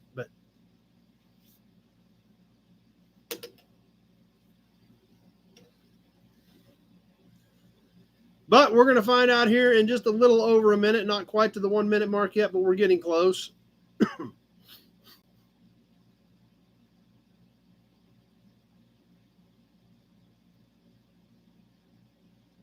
And there's the 1 minute mark. Yeah, game over, says Dean. Yeah, you could be right. That's right, Alex says it hasn't been working lately. It's worked sometimes, but we're going to find out here in about 45 seconds. So looks like Leo just reloaded, though. So Kenny at 51. Kenny's at 51. It looks like Leo just chambered another round, so I don't know what's going to happen, but we hit the minute 30 mark. So Alex at 55. We're coming down to the wire. We're past the minute 30. We got a few seconds left. Alec, where's the bid? Alec, the current bid is 55. Alec. Kenny at 56. We're coming down to the wire. A few seconds left. Alec or Kenny at 56. Pete, 57. And that did it. Pete at 57. Alex, 60 was at 201. Holy cow. Alex had 60 in there, and it literally was 201. As I was hitting stop, it popped up, and it was 201. I had Pete at 57 at the 2 minute mark.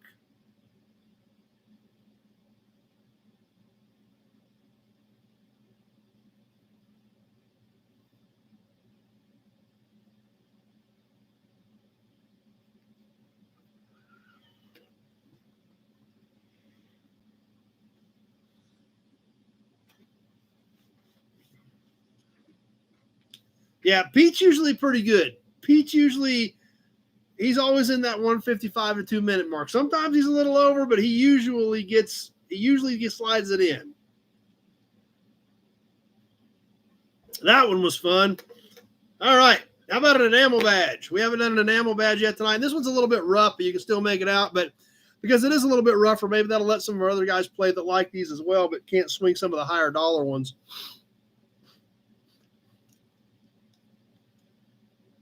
Alex is just going to go buy one, so he has the emblems on his card. It's a good idea, Alex. This Nash badge, like I said, these are not extremely rare.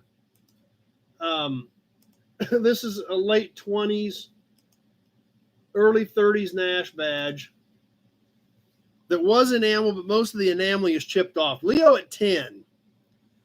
So this was the black enameled on the back. You can still see a remnants of it, but a lot of it is chipped out. The lettering is real nice. It is bent a little bit, but it's still fairly flat. The button is broke off the back of it. Tweedledee at 20. 2 1/4, 1 3/4 by 2 1/4. Travis at 21. So a little over 2 inches long, mid to late 20s, maybe early 30s era Nash. All this was black. There was no other coloring to it. Travis at 21. We are on the timer. Let's make this thing happen, and let's get this sent to its new home. Alex at 45.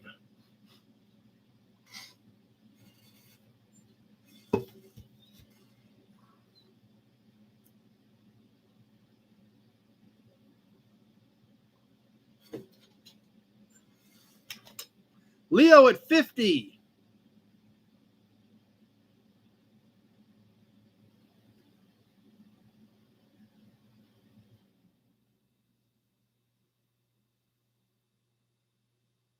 Gray Kitty is over on the other desk. Hey, Dum-Dum. Giving herself a bath, actually. Dum-Dum. Yes, I'm talking to you. 1 minute has passed. Alex at 55 as we hit the 1 minute mark. Alex at 55. Alec at 60 on Facebook.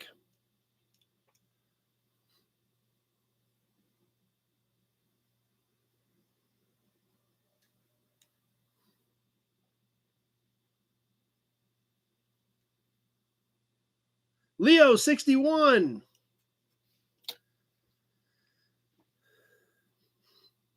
Mark has to restrain himself. There's the minute 30 mark. We've hit the minute 30 mark. Leo at 61.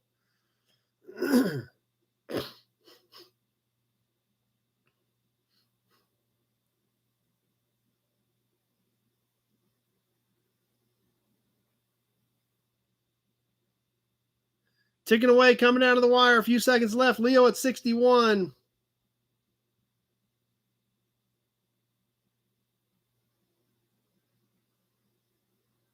And that does it. Leo at 61.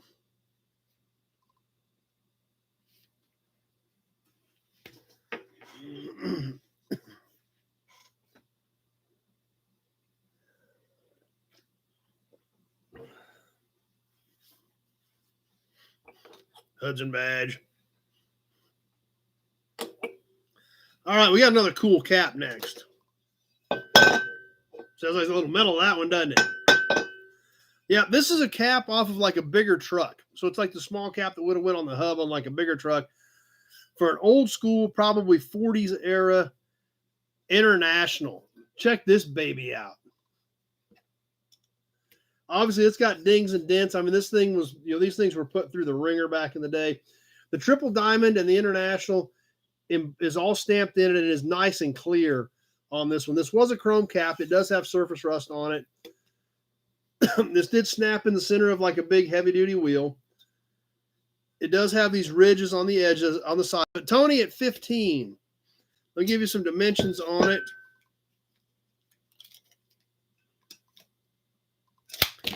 It's about 5.5 all the way across here. Alex at 30, about 5.5 across here. The back part where it snapped on the wheel is about 4 7/8. You can see in the backside where that is all actually stamped into the metal on there.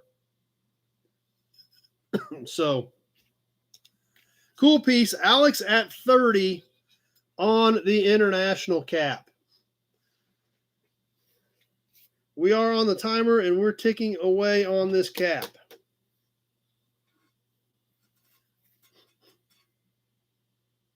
That's right, Alec. It would go great with an international badge.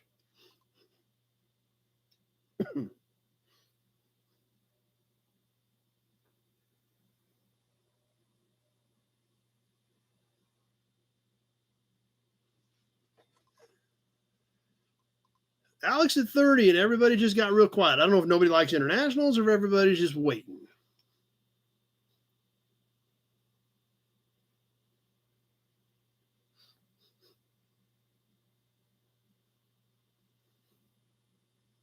That's right, Mark. Backdoor crickets. I thought this was cooler than that, but maybe that's just me. There's 1 minute. We're going to find out in 1 minute. Yeah, they're all snipers now. That's right. Tony at 31. It's like very, very quiet, Randy. It's not much more than just one very.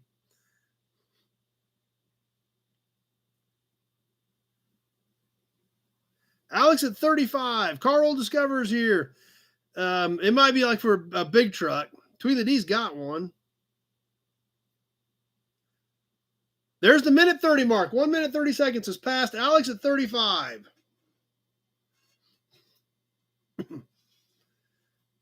Now Dean wants a truck.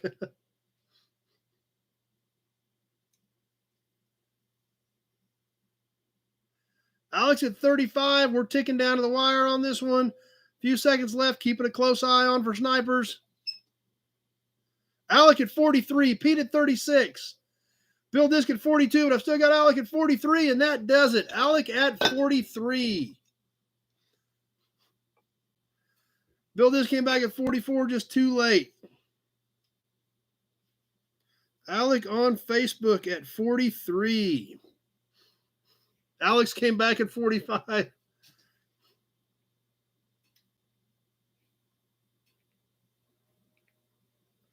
So that one got real interesting there at the end.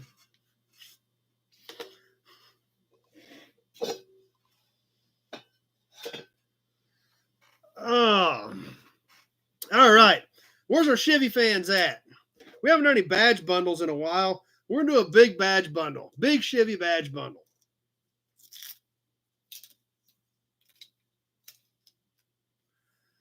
These are all basically all generic Chevy. Scripts, bow ties. There's no Chevelles, Malibus, Impalas, Caprices. Big job at 20. This is all generic Chevy stuff. Starting off with something from the 80s.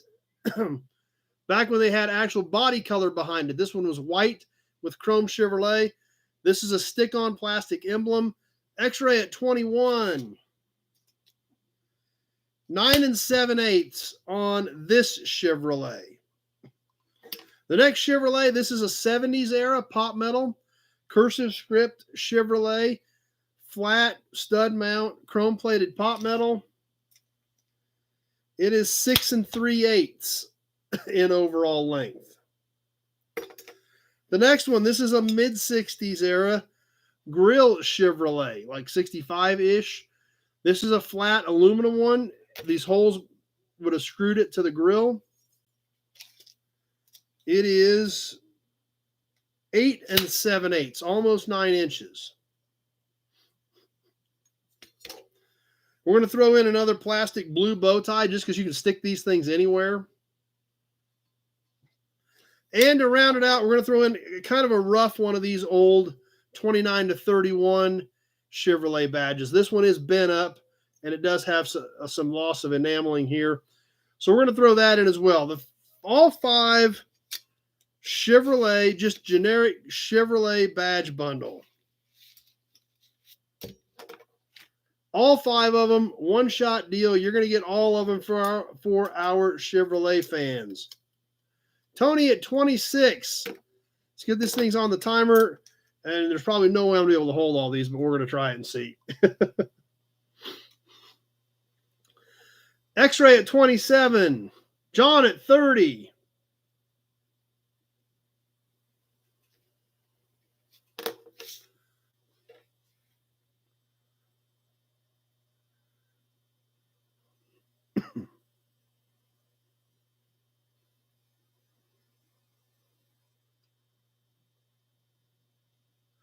Everybody got excited right out of the gate, and then we kind of slowed down. But you're getting all 5 of them, one-shot deal.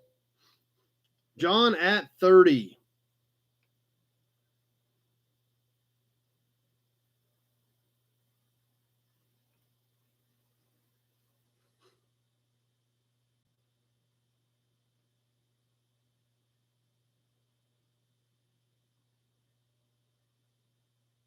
And there's the 1 minute mark. 1 minute has passed. 1 minute left to go. X-ray at 31.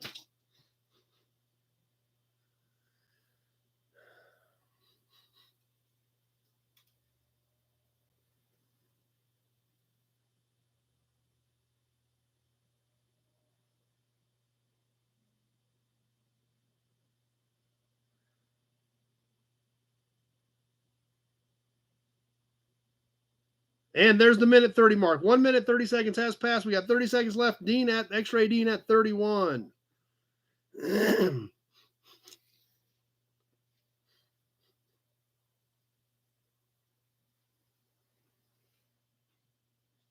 Ticking down to the wire on this one. Dean at 31.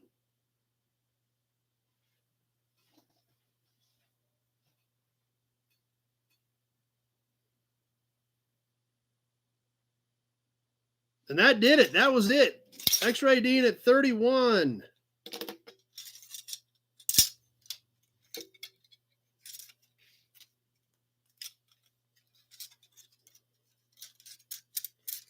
Now I got to figure out how I had all these all taped together again.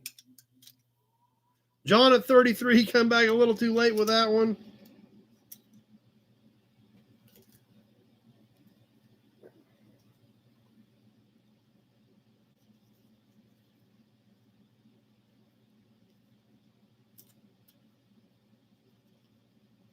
Michael's got to jump off. Glad you were here tonight, Michael.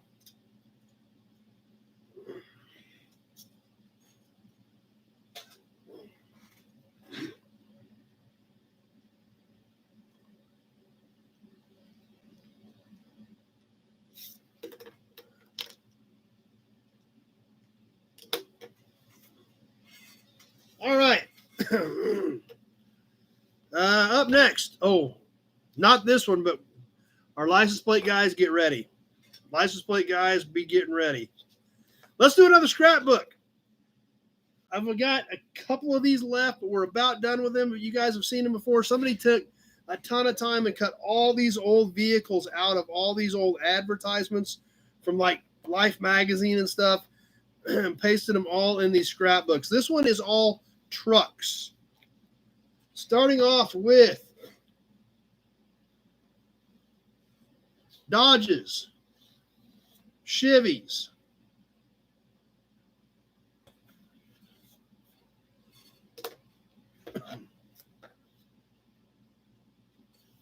Ford International,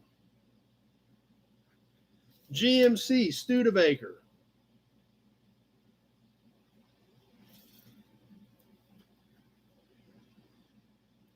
and lots more Studebaker.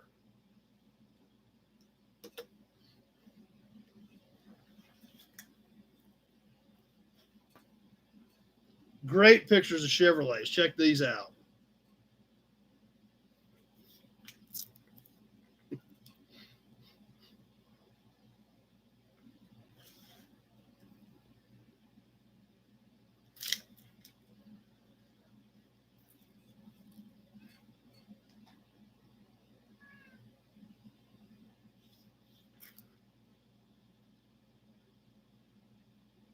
There is some killer stuff in this one.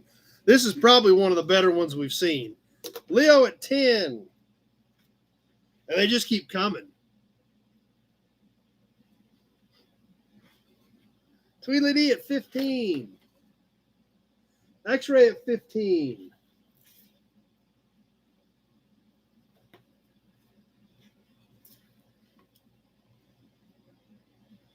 X-ray at 18.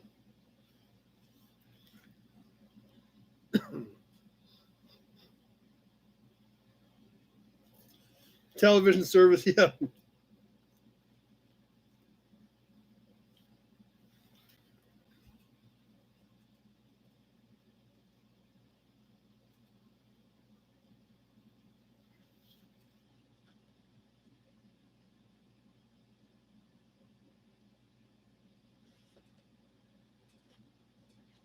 even a few Willies.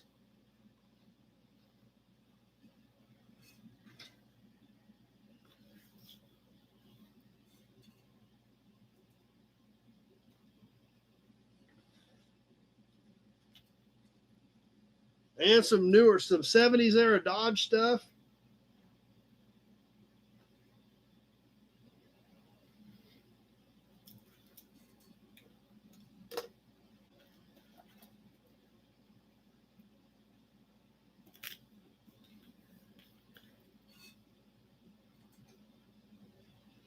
Yeah, there's some great stuff in this book.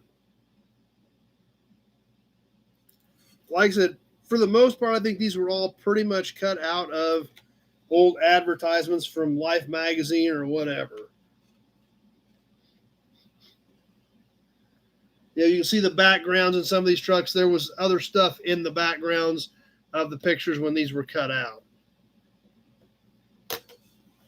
So that's it. That's the end of the book. This is the back cover. Like I said, probably one of the best ones we've seen. Really pretty amazing on this one. I have Dean, X-Ray Dean at 18. We are live on the timer, and let's go. Some of it may have been dealer brochures, but I think a lot of it was probably magazines. But some of it could have been dealer brochures too. Yeah, somebody spent a lot of time on these things. There's no doubt about it, Alex.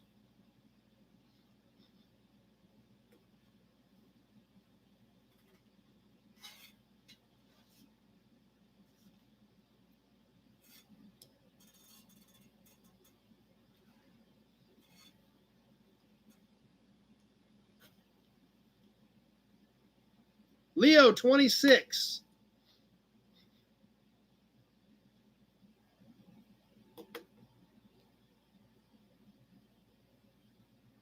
Yeah, they did a great job cutting him out, no doubt about it. X-Ray Dean at 28.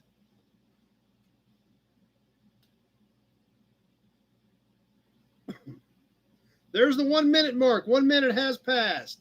X-Ray Dean at 28.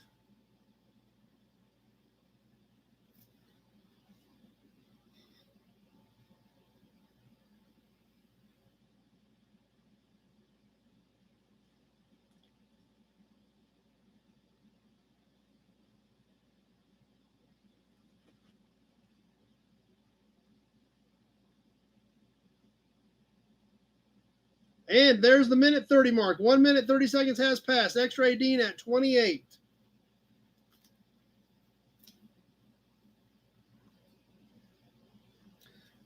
Leo at 36. Kevin L at 30. I've got Leo at 36. We're coming down to the wire on this one. A little bit of time left, but Leo at 36.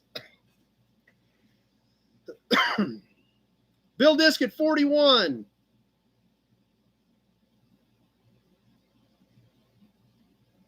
And that does it. Bill Disk at 41.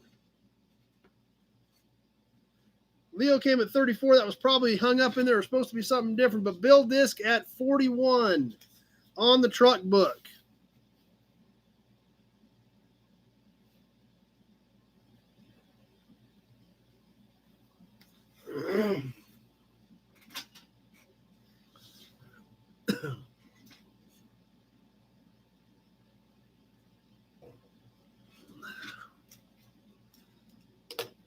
All right, guys. I promised you license plate guys something special. Are you ready? Are our license plate guys ready to go? I'm going to give you a Hudson badge and an Auburn badge to think about this before I share this with you. We've done a few of these in the past. I've got a handful of them, most of which I'm keeping. There are a few duplicates, very few, but there are a few duplicates that I have decided to sell on the Kansas sample plates. This is X0000 sample plates, brand new, 1976 Kansas sample plate. SN, Shawnee County, which is where Topeka, the state capital, is at. Obviously, X for generic number 0000, brand new sample display plate. Sample display plate. Travis at 10.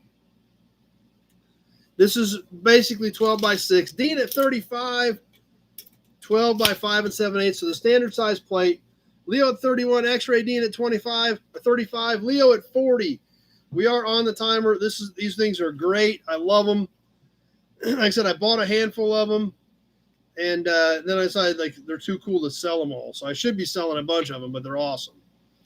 Leo at 40. It is a great looking plate. Just been strictly a display piece its whole life. Like I said, typically they would send, the counties could request one if they wanted to hang one in their treasurer's office. And they typically sent one of these to all the other 49 states, or at least the other 48 states. Alex at 45.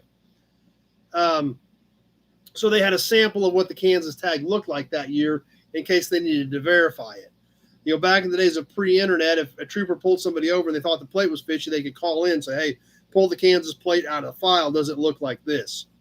So coming up on the 1 minute mark, I don't know if we can see it in here or not, but yep, there we can kind of read it as right there. It hits the 1 minute mark. We can see the timer in the blue on the tag. Alex at 45 on this gorgeous sample plate.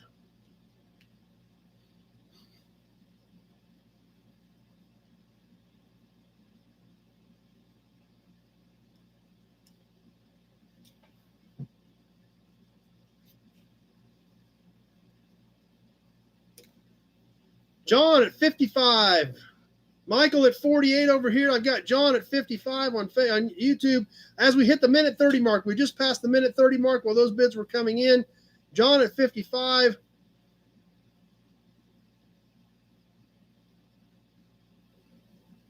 Keeping a close eye out on this one. A lot of interest in it as we're coming down to the wire.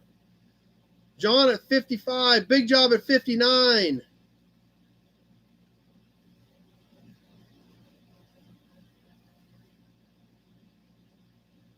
And that does it. Big Job at 59. Beautiful piece.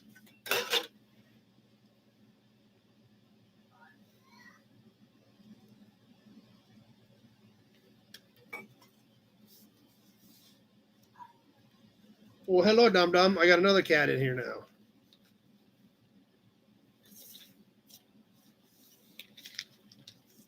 Super cool piece. Headed a Big Job. What? Hello, Dum Dum. You gonna come up here? Huh? You gonna come say hi to everybody? Come here. Come here. Yes. What are you doing, Goofy? All right. Another super cool little cap here.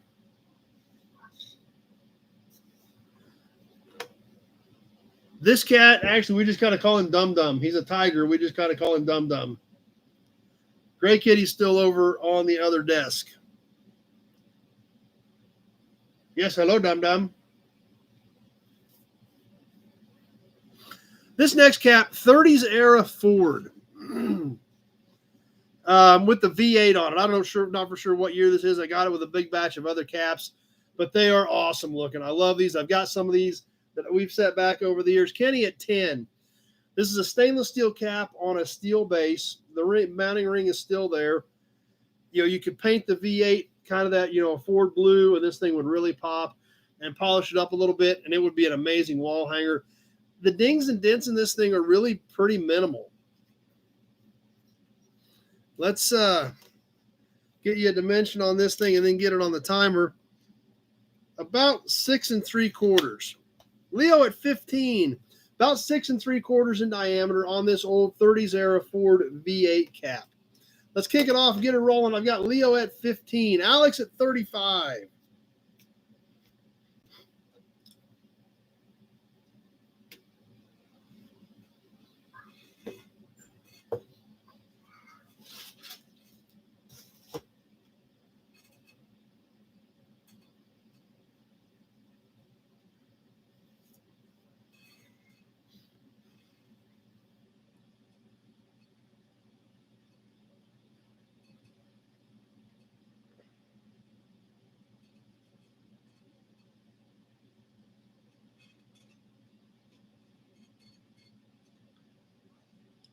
All right.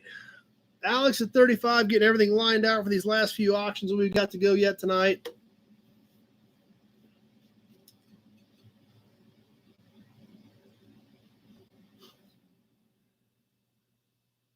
Alex at 35, as we hit the 1 minute mark. There's 1 minute.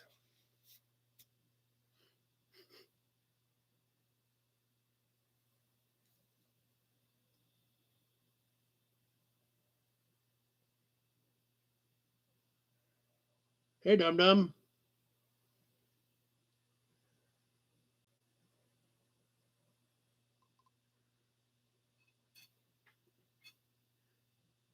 Alex at 35, and there's the minute 30 mark. We've just hit the minute 30 mark. Alex at 35 on the V8 cap.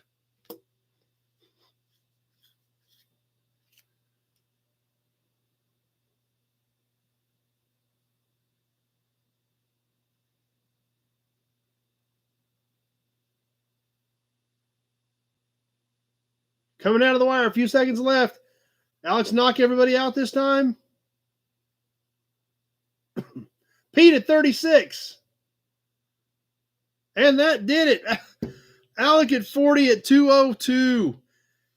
And then Kenny, and then Alex. Holy cow. Pete snuck that in at 36. I should have waited a couple more seconds on that one. Wish that one would have gone to about 203. I'd have made a lot more money, but unfortunately for me, Pete at 36. Fortunately for Pete, unfortunately for me, Pete got it at 36.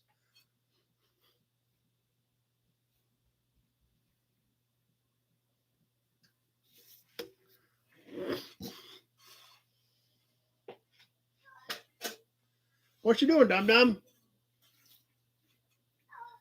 Wow. All right. What else we got yet tonight? You gonna come here, dummy?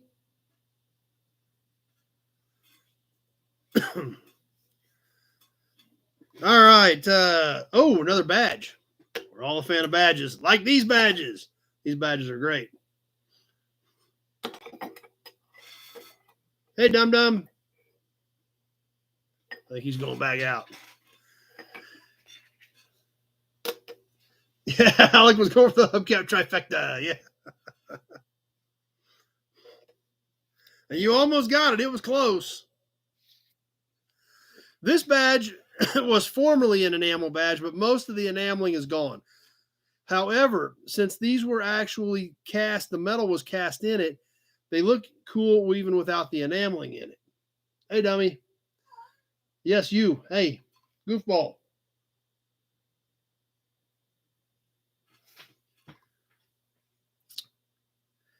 This Willie's Overland badge, like I said, the lettering looks cool in it, even with the color gone. This was enamel. Most of the enameling is pretty much gone, but you can still definitely make out all the letters. The Willie's Overland Company, Overland, Toledo, Ohio. Yes, can I help you? Hey, come here. Kenny at 15. Mark at 15. This is about 1.25 inches by about 2. Randy at 20. Tweedledee at 20. Mark at 25. Randall at 20. Kenny at 20. X-Ray at 22. Mark at 25 is my high bidder. Tony at 27. I did just hit the button, so we are rolling on this. Randy at 28. Like I said, the enameling is gone, but this did have the little button on the back, which is broke off. It is bent up a little bit. But some of these, obviously there'd be better with the color in them. But hey, when you get all this fine detail, it's amazing. I'll show it up close on both cameras. The detail they put into these things. Kenny at 30, Tony at 30, Randy at 40. Okay, Randy broke all that up. So I hope you guys can see on both screens the detail work in these tiny little badges and emblems. Randy at 40. Just pieces of art, really, compared to what we see today, where they just stamp something out of plastic and slap it on a car. 1 minute has passed. We're at the 1 minute mark. I've got Randy at 40.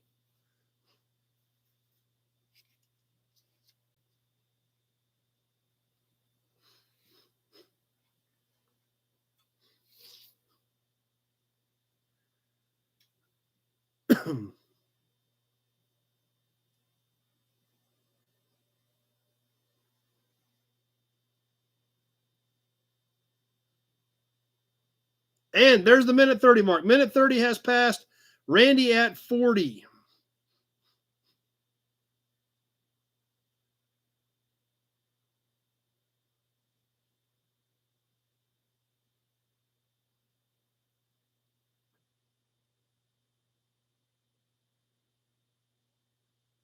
Got a few seconds left on this one. I've got Randy at 40.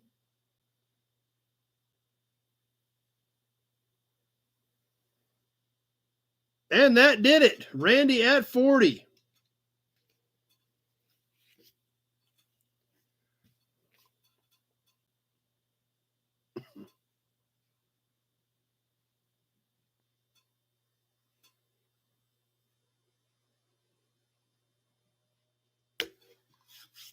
All right. All right, on to another exciting piece. Another grease cap. You're way behind, Nut Farm. You want to get caught up because we're about ready to pop up another grease cap. Hudson badge. Michael's ready for a grease cap. So I'll give everybody a few seconds if you do want to hit refresh, since there obviously is some lags and delays out there. If you guys want to go ahead and hit refresh, we'll give you a few seconds to do that before we get into this next grease cap. A handful of things left to go tonight, so we're about done. We've still got a few things to do. We got one goofy kitty over here. Come here, dum-dum. You gonna come say hi? Hey. Hey, dum-dum. You gonna come say hi? Come here. Come here. Come here. Okay, you don't want to say hi. Yeah, Mark, we do have another bundle of matchbooks.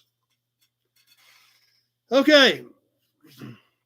One more grease cap. Kenny's starting us off at 10. He don't even care. It's a good grease cap. I like it. I can't remember if we did one of these a while back or not. But it's a great one. I've got a couple of these that we've kept, that we've had stashed in our own personal collection for a long time. And this one looks pretty decent on this awesome Leo at 15 on this killer Willie's Knight. The background on these, I believe, would have been burgundy in here with the letter standing out. WK for Willie's Knight. Tony at 20. This was a threaded grease cap, like all these were, where they actually threaded onto the hub. Okay, tons of bids. Kenny at 25 is the high. They were kind of pouring in there pretty quick. Obviously, the hex-shaped had to get them off. Alex at 50. This one has a lot of little dings and dents, but no big clobbered areas like we see on a lot of these, which is pretty amazing. Alex at 50 is my high bidder. We've got a lot of other bids out there, but I've got Alex at 50. Let's go ahead and get this thing on the timer. Like I said, I believe this background was burgundy, and then these letters in this line would have had burgundy paint in them. We see some of the small nicks and dings in this thing, but compared to what a lot of these grease caps go through, not too terribly bad.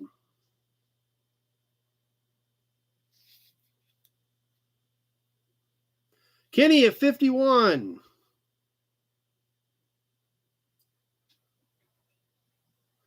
Alex drops the safe on us. Yeah, Alex does that quite often.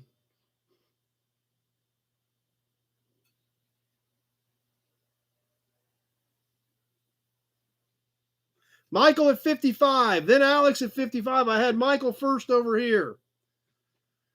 Barely, but I had him first. This one popped up, and as I was reading that one, I saw that one pop up. So by about a half second, I've got Michael at 55. Alex at 65. There's 1 minute. 1 minute has now passed. We got a minute left. I've got Alex at 65.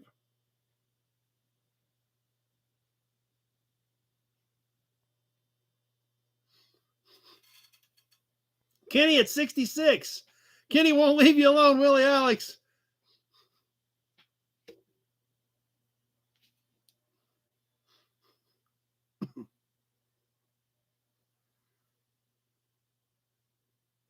Michael at 66. There's the minute 30 mark. I've got Kenny at 66. I had him first. I've got Michael at 66 over here. So I had Kenny first at 66. We got a few seconds left. I'm keeping an eye over here to see if Michael's going to jump back in or if anybody's going to outbid Kenny.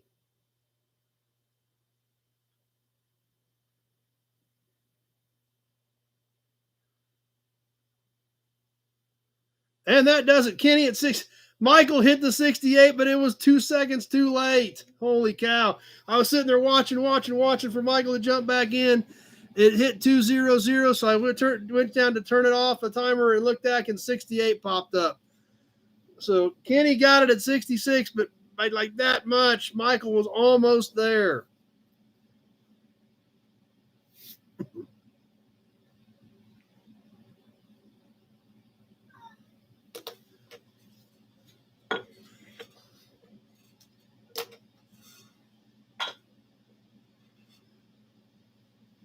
All right. We need a Hudson badge after that one. Couple more pieces to go yet tonight. A license plate, a hubcap, and some matchbooks. Yeah, and I was waiting for Michael to come back. I mean, I was sitting there staring at it. I knew he was going to come back, and it was just hung up. Come here, buddy. Come here, buddy. You come say hi? Yes, come here. You come say hi? Come here. Come here, dummy.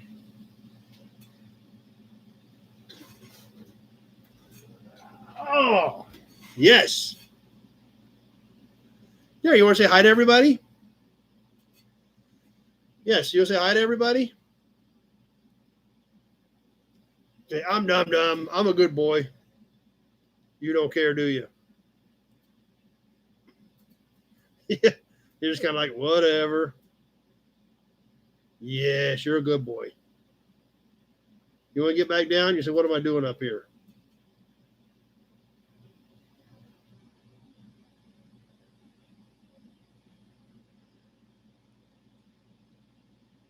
Yes, what you think, goofball?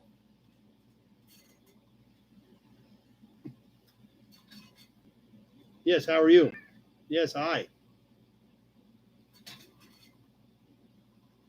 All right, that's hot. All right, I just brought you up so you can say hi.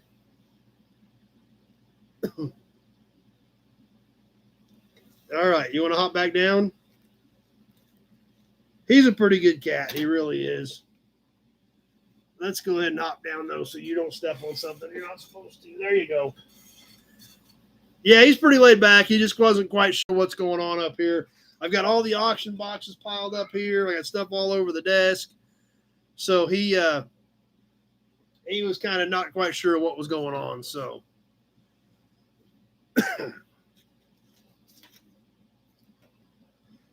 anyway, yes, hello. You want to come back up? Anyway, on with the auctions. He's actually just sitting right here, though. Yes, aren't you? Hey, goofball. Let's get another license plate in here. I know you guys, a few months ago, I came up with a whole big box of all kinds of weird Nebraska plates. We've got another one of those right now. And like I said, there's been tax exempt, dealer, 30-day, all kinds of weird stuff. And just a menagerie of different things. We're going to do another one tonight. These are all brand new. They're metal. They're fairly heavy stamped metal. I think they've got some age to them. On another dealer plate. This is brand new in the envelope, but these are actually heavy stamped metal. Kind of springy. You can see how it's stamped clearly in the back. Travis at 20. Leo at 15. Nebraska dealer 9-938. Brand new in the package. X-ray at 25. Let's get this thing rolling. Like I said, I don't know how old these are, but based on the weight that they're actually like, it looks like they're a galvanized steel. If you look at the back of them, they kind of look galvanized or something. Travis at 30. And they've got a little bit of meat to them. So Tweedledee at 31.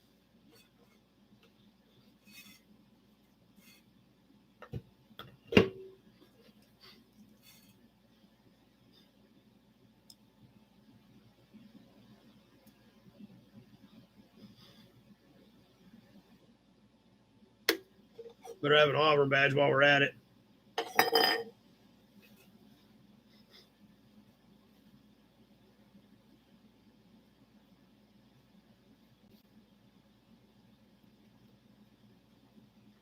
For your next bank job. That's a good point, Alex.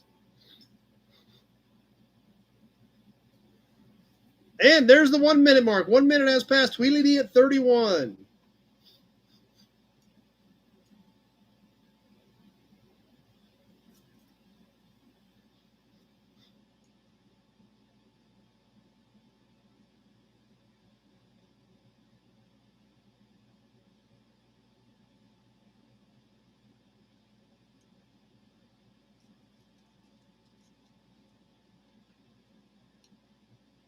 1 minute, 30 seconds has now passed. 30 seconds left. Tweedledee at 31 on the new Nebraska dealer plate.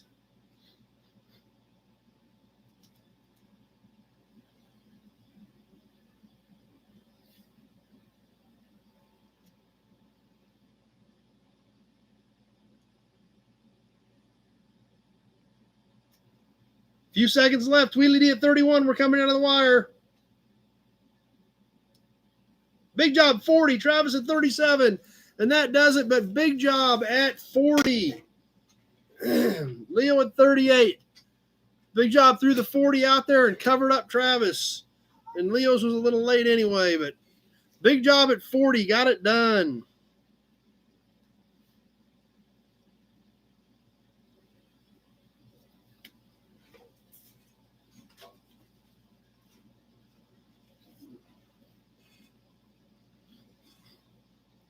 All right, let's catch a cap and some more matchbooks, and then we're going to finish up that super cool hot rod from 1951. All right, you're going to need your sunglasses for this cap. Hello, dum-dum. What you doing? What you doing, dum-dum?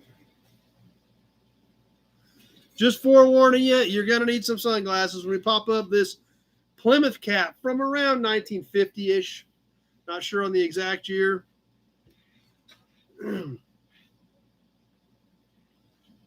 Check this one out. Oof, that was bright.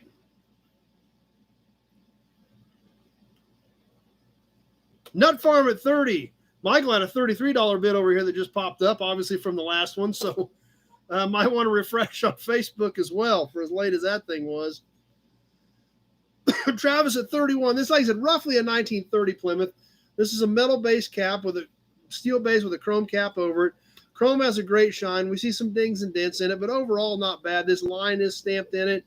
The Plymouth letters are all embossed. I've got Alex at 40 on the Plymouth cap. Nut Farm at 35. I've got Alex at 40. We are on the timer. Let me give you a dimension on this thing while we're going. 9 7/8. 9 7/8 in diameter, so basically a 10-inch in diameter cap. Leo at 41. Nut Farm at 50.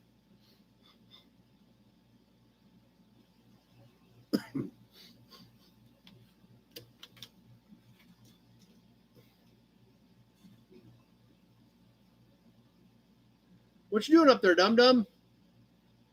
He's up on top of the fridge now. I don't know what he's looking for, but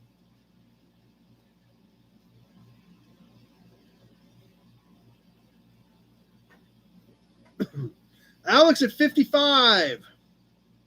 Travis at 56.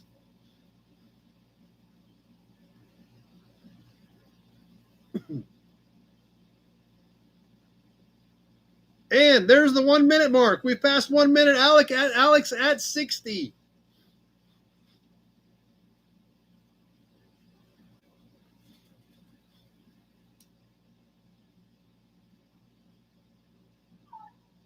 Nut Farm 65.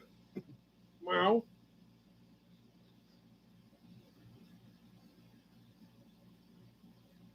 Travis at 66.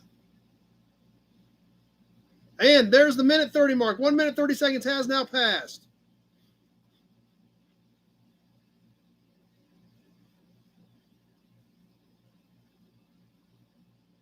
No, I don't see a lot of mice in here. Occasionally, once or twice, I've seen half a mouse. Randall, the Nut Farm at 70. Few seconds left, but we're coming out of the wire. Alex at 72.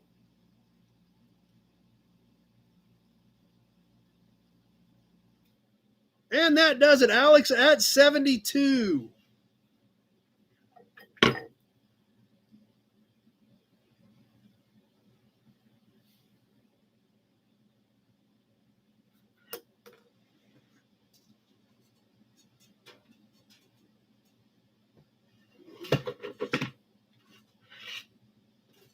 All right, let's catch one more thing. We usually do around 20 pieces a night. Let's catch one more batch of matchbooks and then get into wrapping up that magazine, that 1951 Hot Rod. Matchbooks, this one, we're going to go kind of off topic, but once again, just killer graphics. Diners, which are still awesome. Starting off with the Boulevard Diner. A real place to eat, the Boulevard Diner. Quality food, quick service, famous for home cooking, open day and night. Check this thing out. Travis is starting us off at 10. Look at the graphics on these things. They're just amazing. Nothing on the inside of this one. This next one is really cool. Based on the car, I'm going to say this is 30s. Perino's Unexcelled Cuisine and Service, 3927 Wilshire Boulevard, Los Angeles. Look at this thing. Leo at 15. And Mark, thanks for closing out our auction tonight. Yeah, no kidding. You know, obviously a mid-30s car there. Wilshire Boulevard, LA.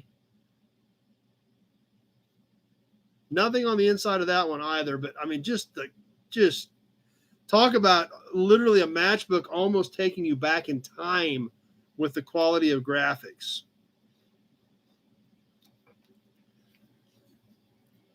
And the next one, the last one, 3 of them in this bundle, Alfred's. Stop by Alfred's for world-famous cheesecake. But look at this matchbook in Houston, Texas. Alex at 25. Look at this thing. You got the whole sandwich right on there. Literally. And they had a map and everything on the inside of the matchbooks. I mean, these things are literally art. Oh, exactly. How the artists that were commissioned to do these. I mean, this stuff is just amazing. Leo at 26.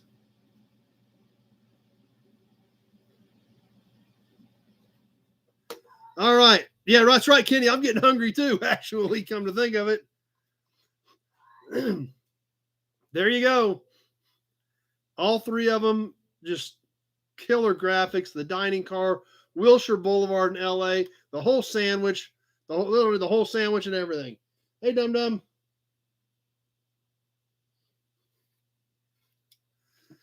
All right, Leo at 26.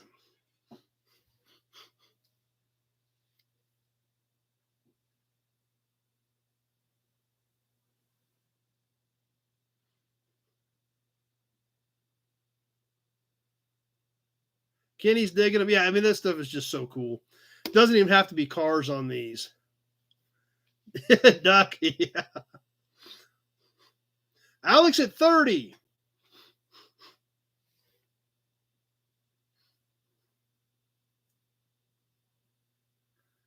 And there's the 1 minute mark. That's another good point, John. Artists like this, you just don't see them anymore. Everything's computer generated. They didn't have computers to design any of this stuff. Some guy had to sit there and draw this. Alex at 30.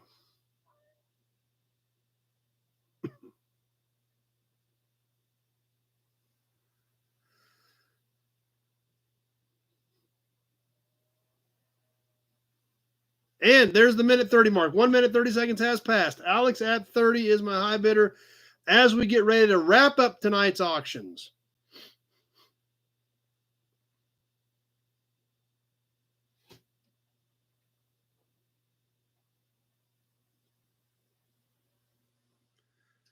Coming down to the wire, a few seconds left. Alex at 30. Leo 31, Mark 33. And that did it. Mark snuck in there at 33 and got him.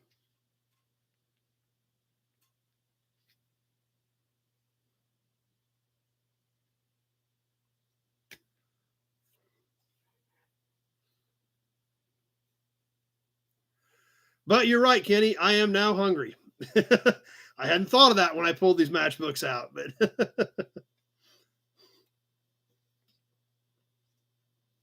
Alex has actually been to two of these 3 places. Holy cow. That's pretty awesome.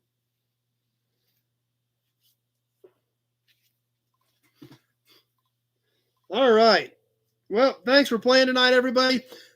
Had a really, at least seemed like about everybody got something tonight. Had a really broad spectrum of guys who got in.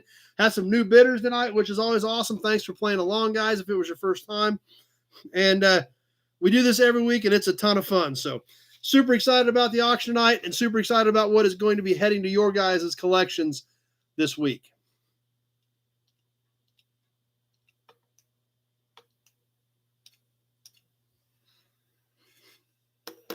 Yeah, that's right. There was some good shootouts tonight, Alex.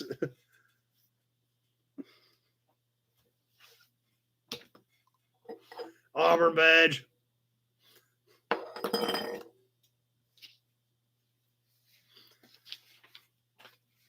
All right, let's go ahead and get into the magazine. We're going to finish up the back half of last week's magazine. We are a little ahead of schedule tonight, but I kind of figured that because I knew I didn't have a lot of things to talk about and to start off with. But hey, that's okay. Maybe we'll get done a little bit early tonight.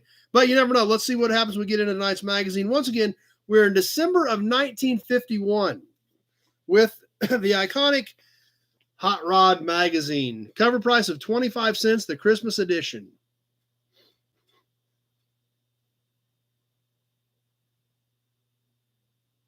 Travis has got to jump off. Glad you were here tonight, Travis. And you're right, Mark. It is the artwork. I mean, they're just small little tangible pieces of history that tell the story. So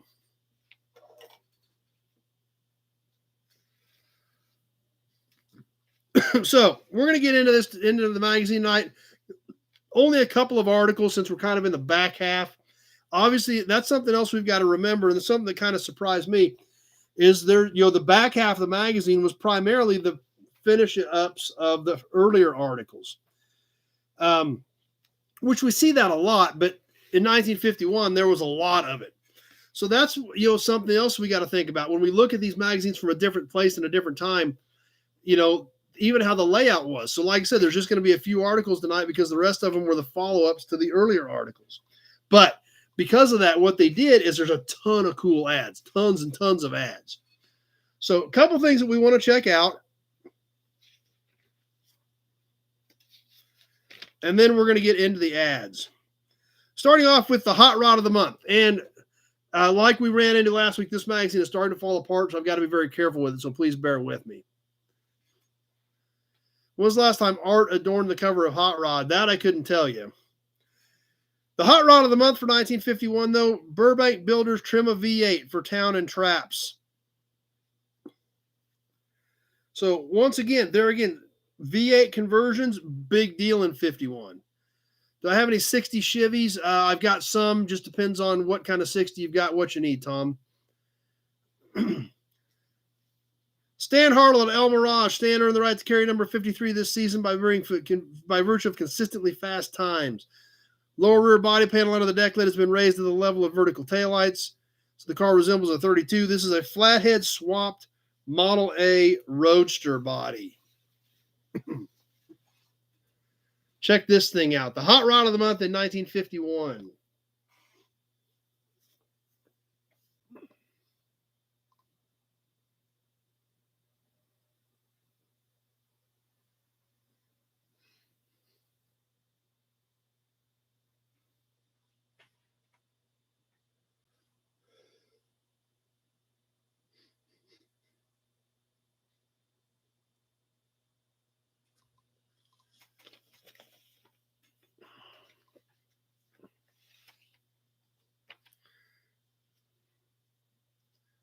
Michael says the Cowboys are winning. I used to be a big Cowboys fan. I don't pay much attention to football anymore, but wish I had that as a poster. Yeah, for sure.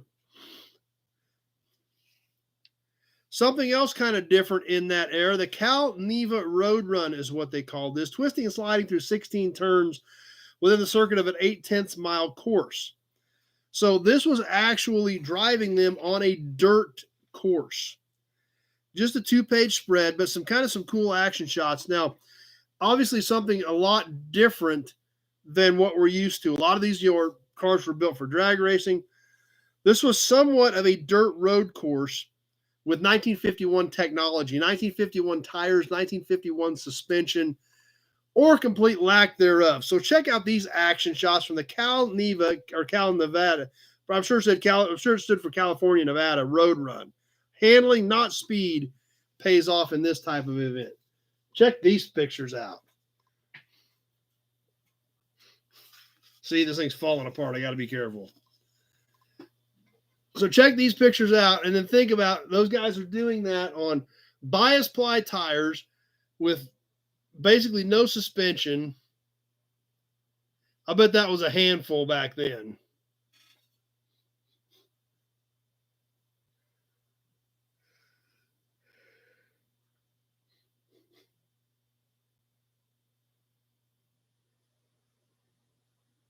Yeah, that's for sure. Definitely eating a lot of dust.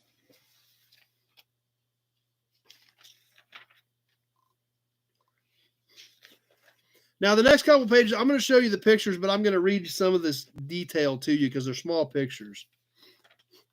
Because remember, this is December of 1951. So the next article is Stroker McGurk, their cartoon guy. Stroker McGurk's Christmas list. Hot rodder or ordinary civilian, you'll find plenty of gift suggestions on the following pages to help you solve your Christmas shopping problems. So on the first page, let's see what we've got. Miracle Power. We gave away a Miracle Power clock that Big Job has. Miracle Power is an entirely new type of graphitized lubricant for use in both gasoline and lubricating oil. Arnold 12-volt underdash heater for MG. Chromed oil bath air cleaner. Center light for 59 and 50 Fords and 50 Studebakers. I've not seen one of these. This is cool.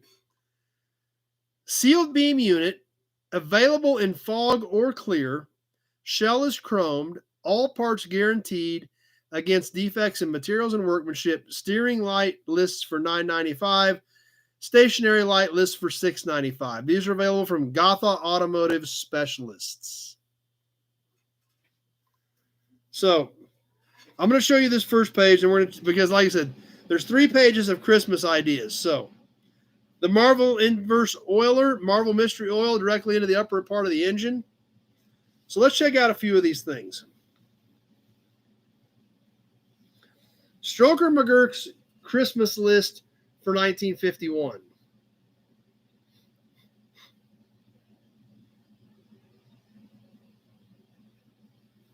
So let me see if I can kind of fold this back without destroying something and point out a few of these things.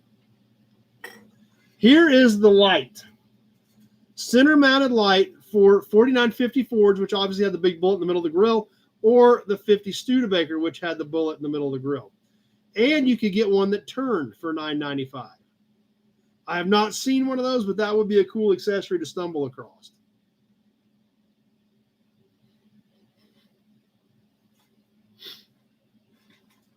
Chrome oil bath air cleaner, underdash heater, mileometer. We've talked about those before.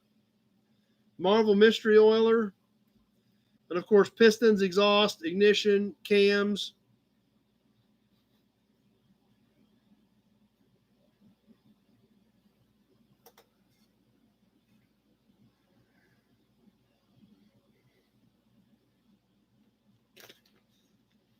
And let's go to the next couple pages of Christmas ideas for 1951 for the gearhead. Almquist dual intake manifolds, 4-way welder. Dynatone tailpipe extensions.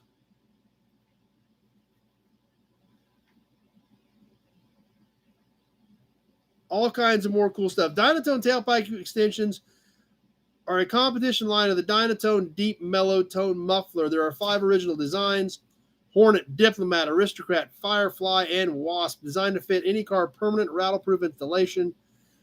Check out some of the other cool things on the Christmas list for 1951. Let you guys check some of these out.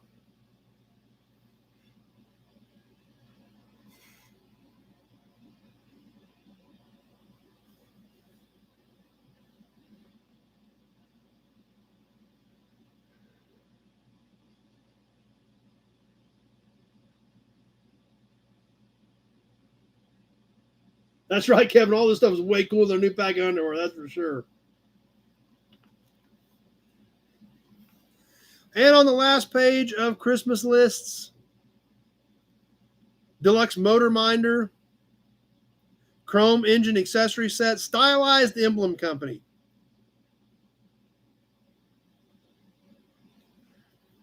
Stylized Emblem Company in Los Angeles, California announces a new complete line of speed emblems listed in their new catalog. If your own favorite hot rodder hasn't already become a member of the National Hot Rod Association, America's foremost organization devoted to hot rod interests, give him or her a pleasant surprise with a membership to the NHRA or a subscription to Hot Rod.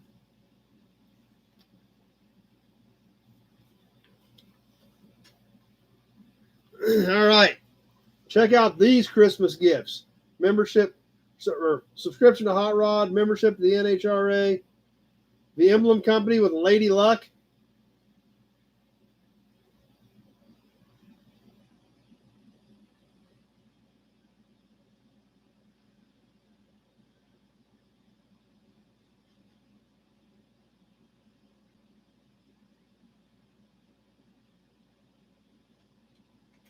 So pretty cool stuff for 1951. And it's kind of, weird to think about that, how much hot rodding was just in its infancy. The war had been over for 6 years. Everybody was getting back into a normal routine. They were starting to look behind them. Things were moving forward. And that's when hot rodding really started taking off. Now, remember, the NHRA was just formed in 1951.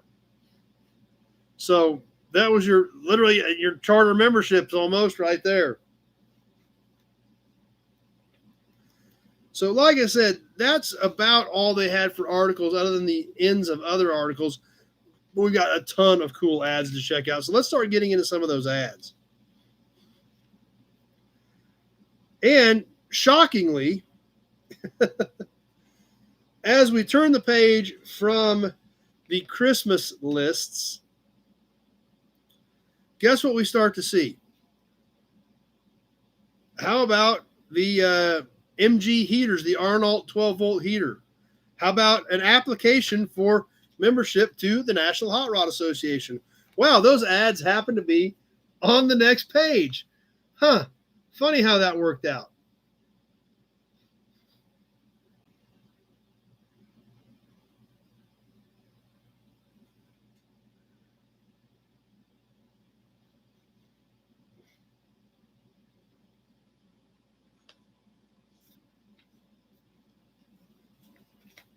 Let's see what else we've got.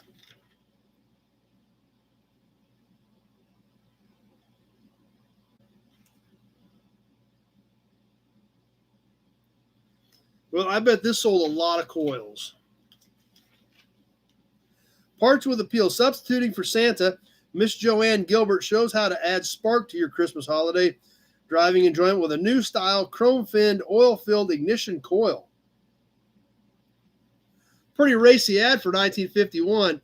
There's what they're selling, the coil. That's all you can see of it. Nathan's Mopar Garage made it tonight. Jeff's got to jump off. Glad you were here tonight, Jeff.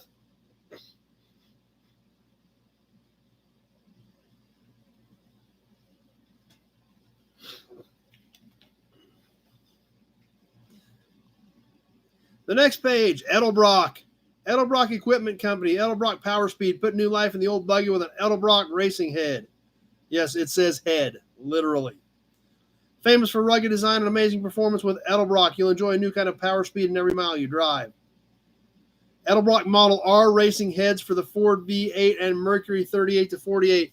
Pretty good ad for Edelbrock right there. I bet they sold a lot of chrome coils with that ad. Yeah, that's right, Bill. There was a coil in that picture. I had to do some looking, but there was a coil there.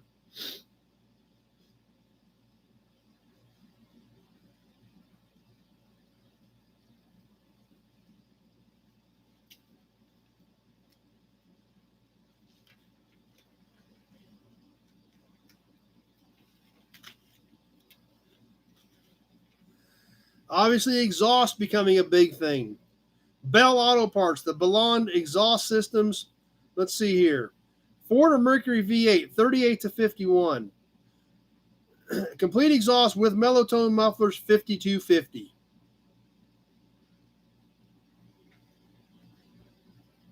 as well as the ad for Miracle Power, which we magically just saw in the Christmas list. Yes, Miracle Power has an ad in here as well.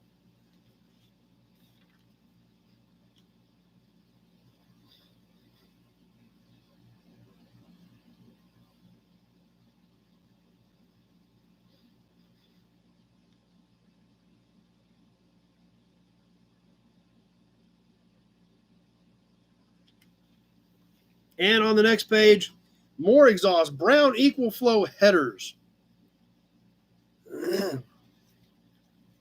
as well as more ignition system stuff.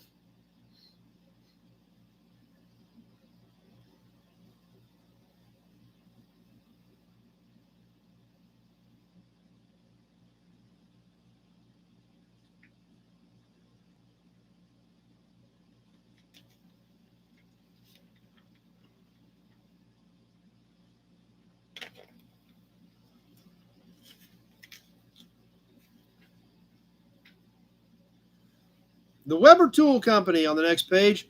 We grind cams for all cars. Aluminum flywheels for Fords. Lucas distributorships available.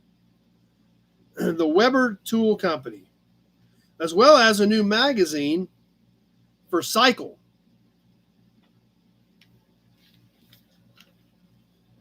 That's right. Buy the ad. Get on the Christmas list. I'm seeing an awful lot of similarities with that theory in here.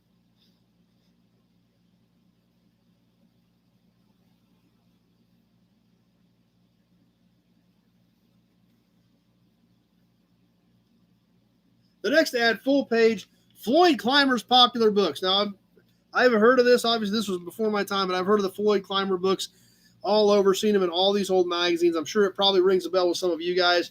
Full page ad on all the books available from Floyd Clymer back in the 50s.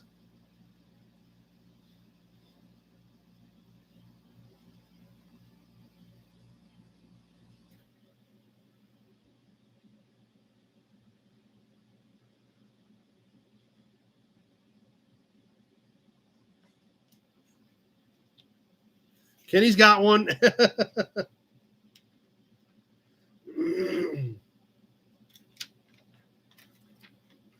Oh, these are next. There again, like I told you guys, not a lot of articles, but some killer ads. How about from the Jet Auto Supply Company? Caddy fins for 49 to 51, Ford, Chevy, and Pontiac. Put smart, up-to-date lines on your car with CAD fin tail lights. New, longer lenses add safety. No drilling or filling. Come completely wired. Make a clean fit. New, full covering hubcaps. All one price. You choose. The Holly disc with the Holly disc plain, the Holly disc with bar, or the Cadillac with a crest. 4950 51 Ford chrome grill bars. Give a custom appearance to your grill. Heavy chrome, easy to install in a few minutes, perfect fit. An economical way to restyle your car. Chrome deck light frame, 50 Fords. Replace a stock unit with a snappy doll-up accessory that attaches easily to original holes. A perfect finishing touch, $4.95. The hubcaps were $18.95 a set. The chrome grill teeth for the 49 to 51 Ford are $10.95. As well as, oh, here's something cool, Chet Herbert cams as well. So check this out. CAD fins, $29.95. Accessory caps, $18.95 a set.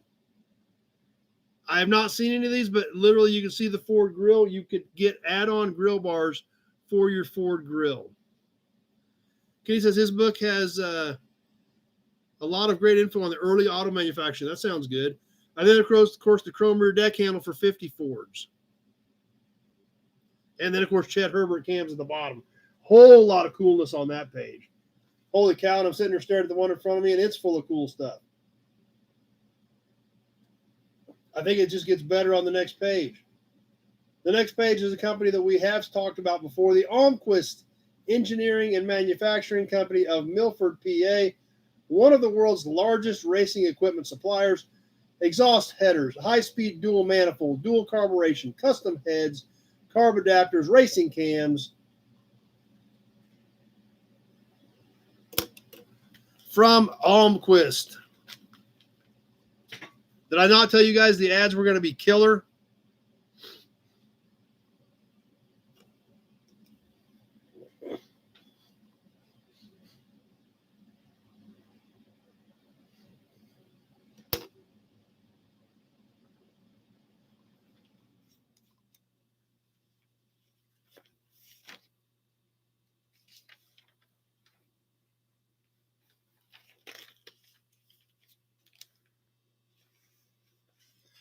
All right, you can get your subscription.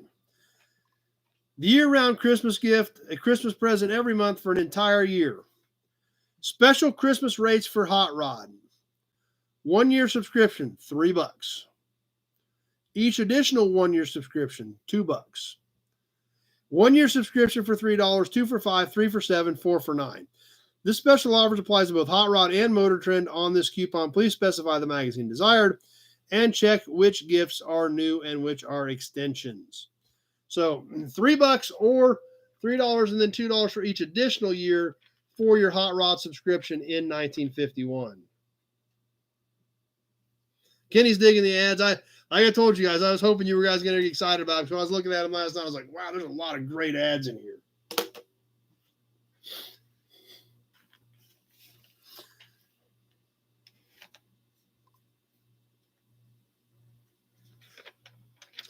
The next one, Mitchell's Muffler Shop. Mitchell's Do-All sets, as well as new dual action oil bath air cleaner.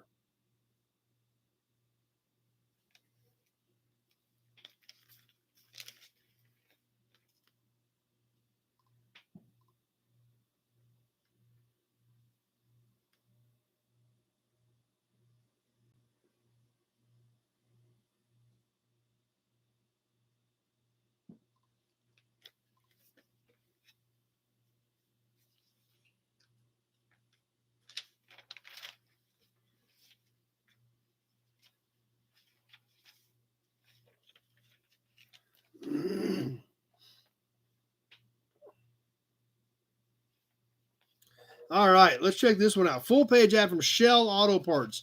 This Christmas, surprise son, husband, dad, sweetheart, or yourself with one of Louis Shell's 3rd annual holiday specials.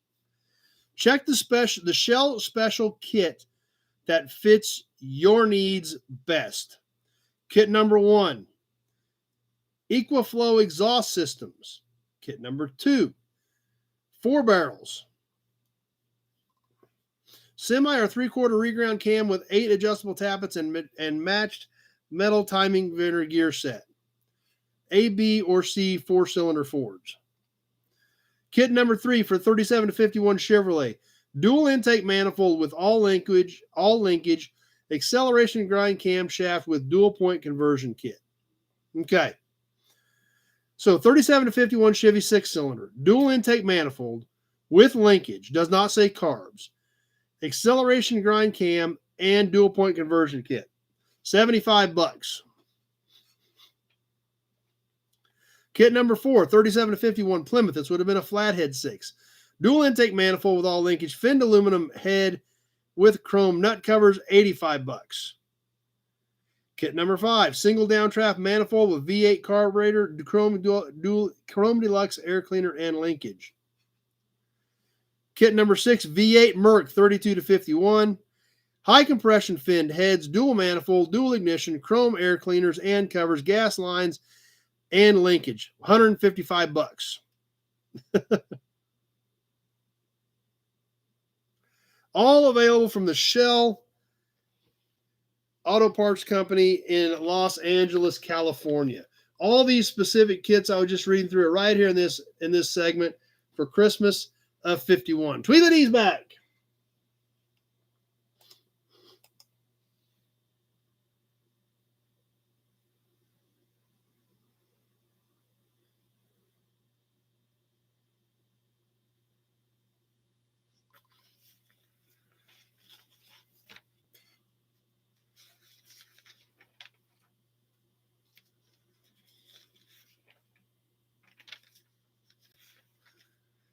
Exhaust, obviously a big deal. More exhaust stuff from the Advanced Muffler Company of Los Angeles, where this is actually a pretty, for 1951, this is a pretty exotic graphic.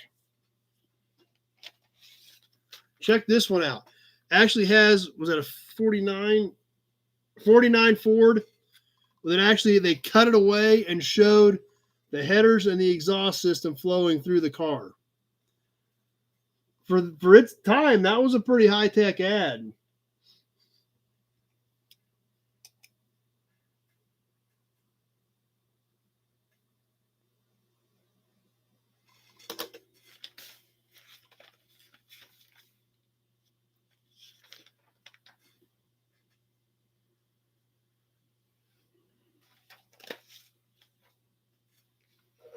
Here's a name we've all heard before, SoCal Speed Shop. Yes, the SoCal Speed Shop has an ad. Oh, this is actually kind of cool here. I just saw this note in here too. Yeah, no wonder LA has so much smog. SoCal Speed Shop, the new Runyon Auto Drive tip-of-toe overdrive selector for all cars with Borg-Warner overdrives. The new Continental fenders for hot rods and sports cars. Cycle type without brackets, easily adapted to any race car, any car crafted of 20 gauge steel for extra fenders from the SoCal Speed Shop. Also, the hot rod book. Check this out. Then we're going to look at the last ad here in just a second.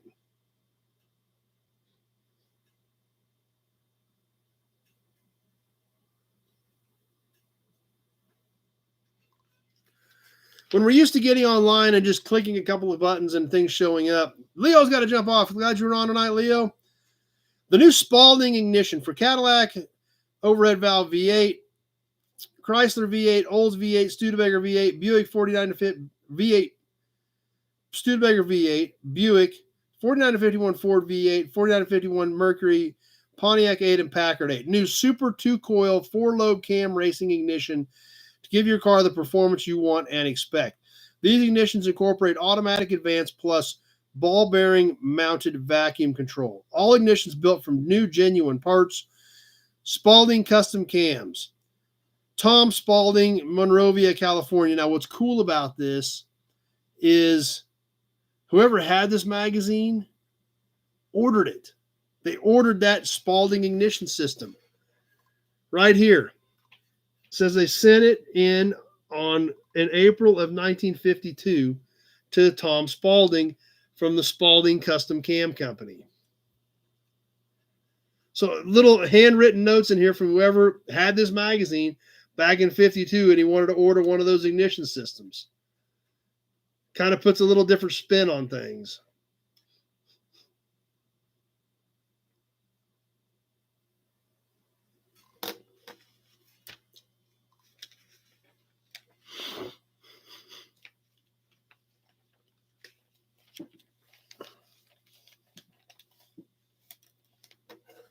All right.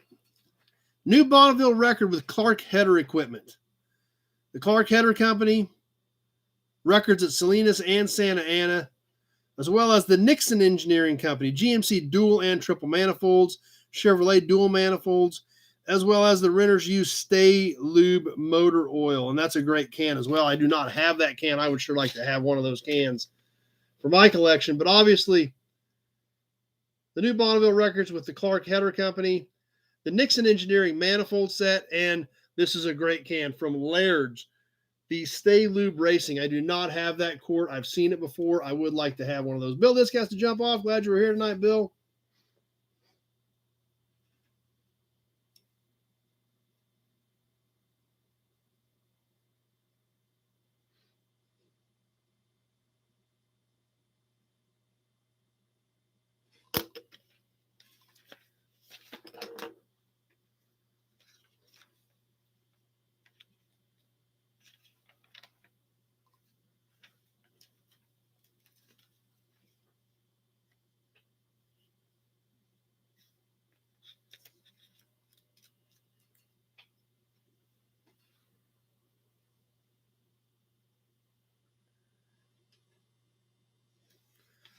Here's something kind of different. Convert your seat to a safety seat. Only $12.95. Used by safety authorities and racetrack drivers. Protect yourself and family. Avoid serious bodily injury or death in unavoidable collision and sudden stops. Kit comes complete with instructions and diagrams, ready for simple installation, includes 2 genuine aircraft safety belts, mounting brackets, angles, and all other miscellaneous parts. Fits all cars. Obviously, safety belts in 51, barely even heard of. But check them out. There you can order, or you can convert. They didn't even call them seat belts or safety belts. Convert your car to a safety seat.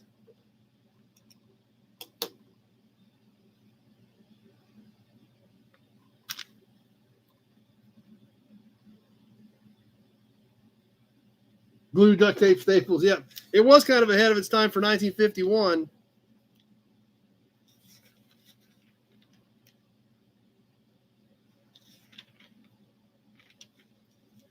Couple more pages, and then we're going to be ready to wrap this one up.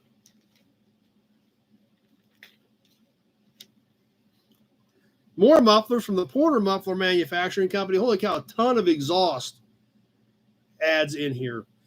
Also, you can get your new crash helmet, special list price of $14. These are new surplus helmets made by one of the world's largest manufacturers. Meet the most rigid safety equipment from Florida Cycle Supply, as well as the reversible waterproof Cool Seat, a universal seat cover. Cool Seat is an exclusive product specifically formulated from Vinylite brand plastic, waterproof for rainy days, stain and dust resistant, washable, will not crack, chip, or peel. Leopard design available, price $3 each. Check these ads out. No, I don't think they were surplus helmets, so.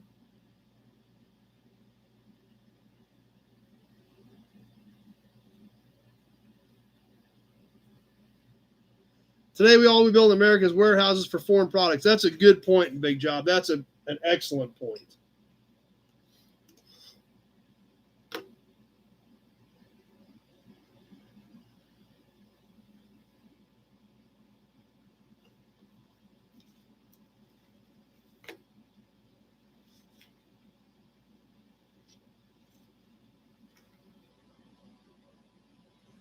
And finally, let's get to the back cover and wrap this magazine up and put it to bed before it completely falls apart, because it's getting to about there.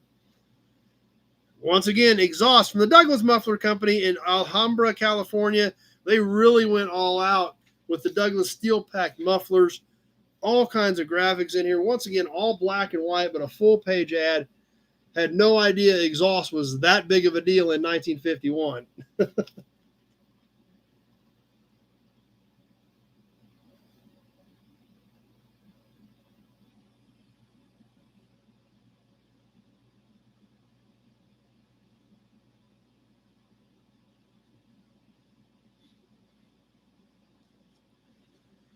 And the back cover, the only thing with a little bit of color on it.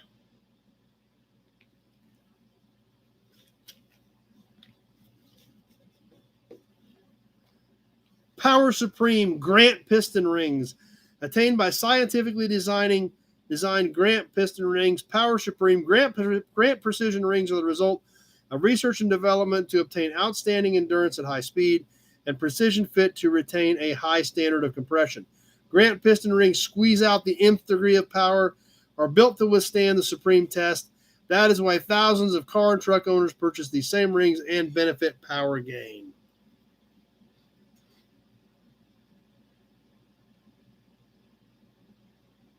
The Woody Wagon, we'll flip back that here in a second.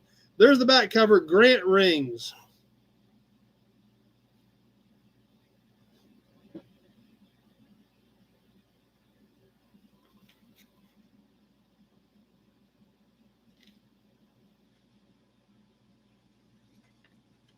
But yep, there's the Ford Woody Wagon on the inside back cover of that ad again.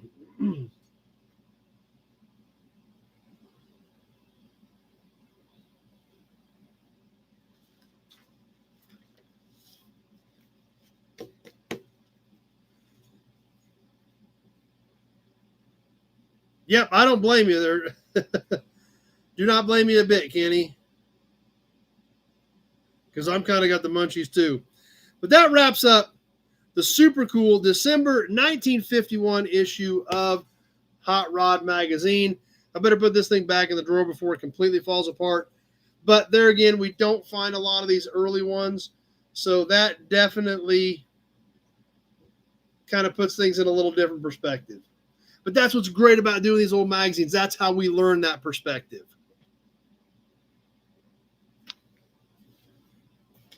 So, anyway,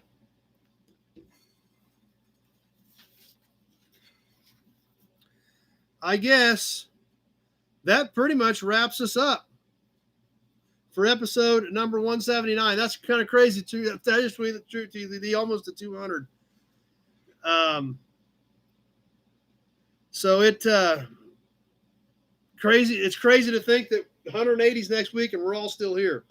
What's coming up? Do we want to do a yard walk next Sunday?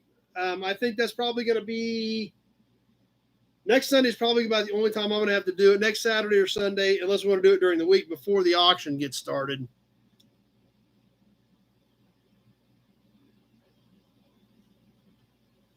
So we'll probably tentatively try to shoot for that next Sunday. I'll throw some reminder posts up. We'll do something special at 200. I don't know what it'll be, but we'll do something.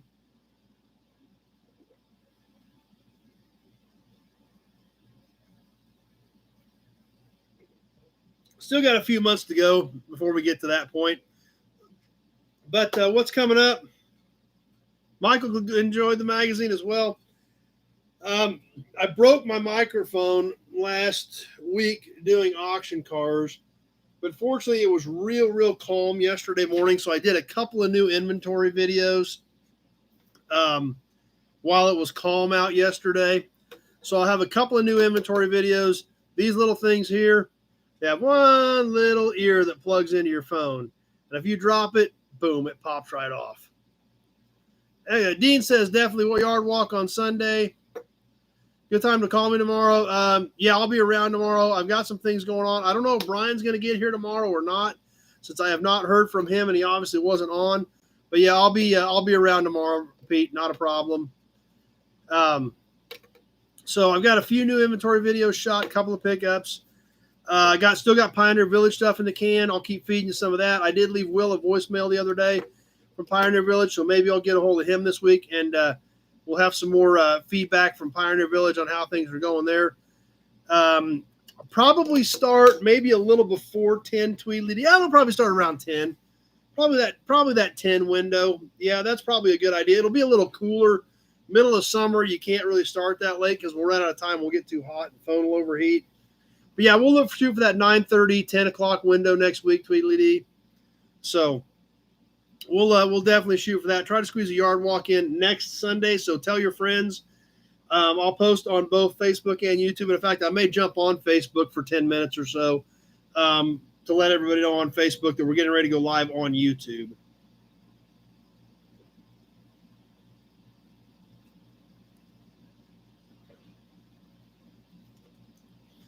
So we'll get some of that new inventory up. We'll get some Pioneer Village stuff up. We'll plan on a yard walk next Sunday. And what are we going to do Tuesday night? We'll do some more signs maybe Tuesday night. We taking up a collection for Pioneer. Hopefully, I need to talk to Will and see if we want to do if they're going to do the sponsor the vehicle thing, and see if we're going to get that program kicked off. And I hope we do. So but like I said, that's why I called Will, because I haven't talked to him for a few weeks. So I left him a voicemail, and hopefully he'll get back with me this week, and we'll see where we're at on some of those projects. So I think that would be awesome if we did take up a collection and sponsored a car at Pioneer Village as the Nobodies. So anyway, we'll shoot for 9:30, 10 o'clock next Sunday morning for a live yard walk. I hope you can make it. Let your friends know we'll be shooting for that time frame. Mark's got to jump off. Yep, I think we're all getting ready to bail off. We're about done for the night. And we hope to see you guys Tuesday night for some Toy Tuesday. Hope everybody has a great week. I'm going to list some more cars. I'm going to pick up some cars this week. I'm glad you were here, Michael, helping make this what it is, though. And that's what the thing. That's why this is called a chat. It's because all of you guys being on here, your participation, your knowledge, that's what makes this what it is. Not me sitting here in front of a couple of webcams talking. You guys are what make this what it is. Stay tuned. We sure hope to see some of you Tuesday. We'll definitely hope to see you next Sunday. Again, in the raffle, this DX sign is killer. It's definitely going to somebody here in about a month. So Hope everybody has a great week. Check in the comments. It looks like everybody's just signing off. I want to make sure I don't miss anything important in the comments before we do jump off. And with that, looks like we're all caught up. Looks like everybody's just signing off. We're going to go ahead and wrap this thing up. We're going to give you one more Hudson badge before we jump off, one more Auburn badge. Thanks to you guys for being here and making it what it is. And we'll see some of you Tuesday night. And if nothing else, we definitely hope to see you all right back here next Sunday night, 7 o'clock Central Standard Time for Sunday Night Live Chat. Have a great week, everybody. Thanks for watching.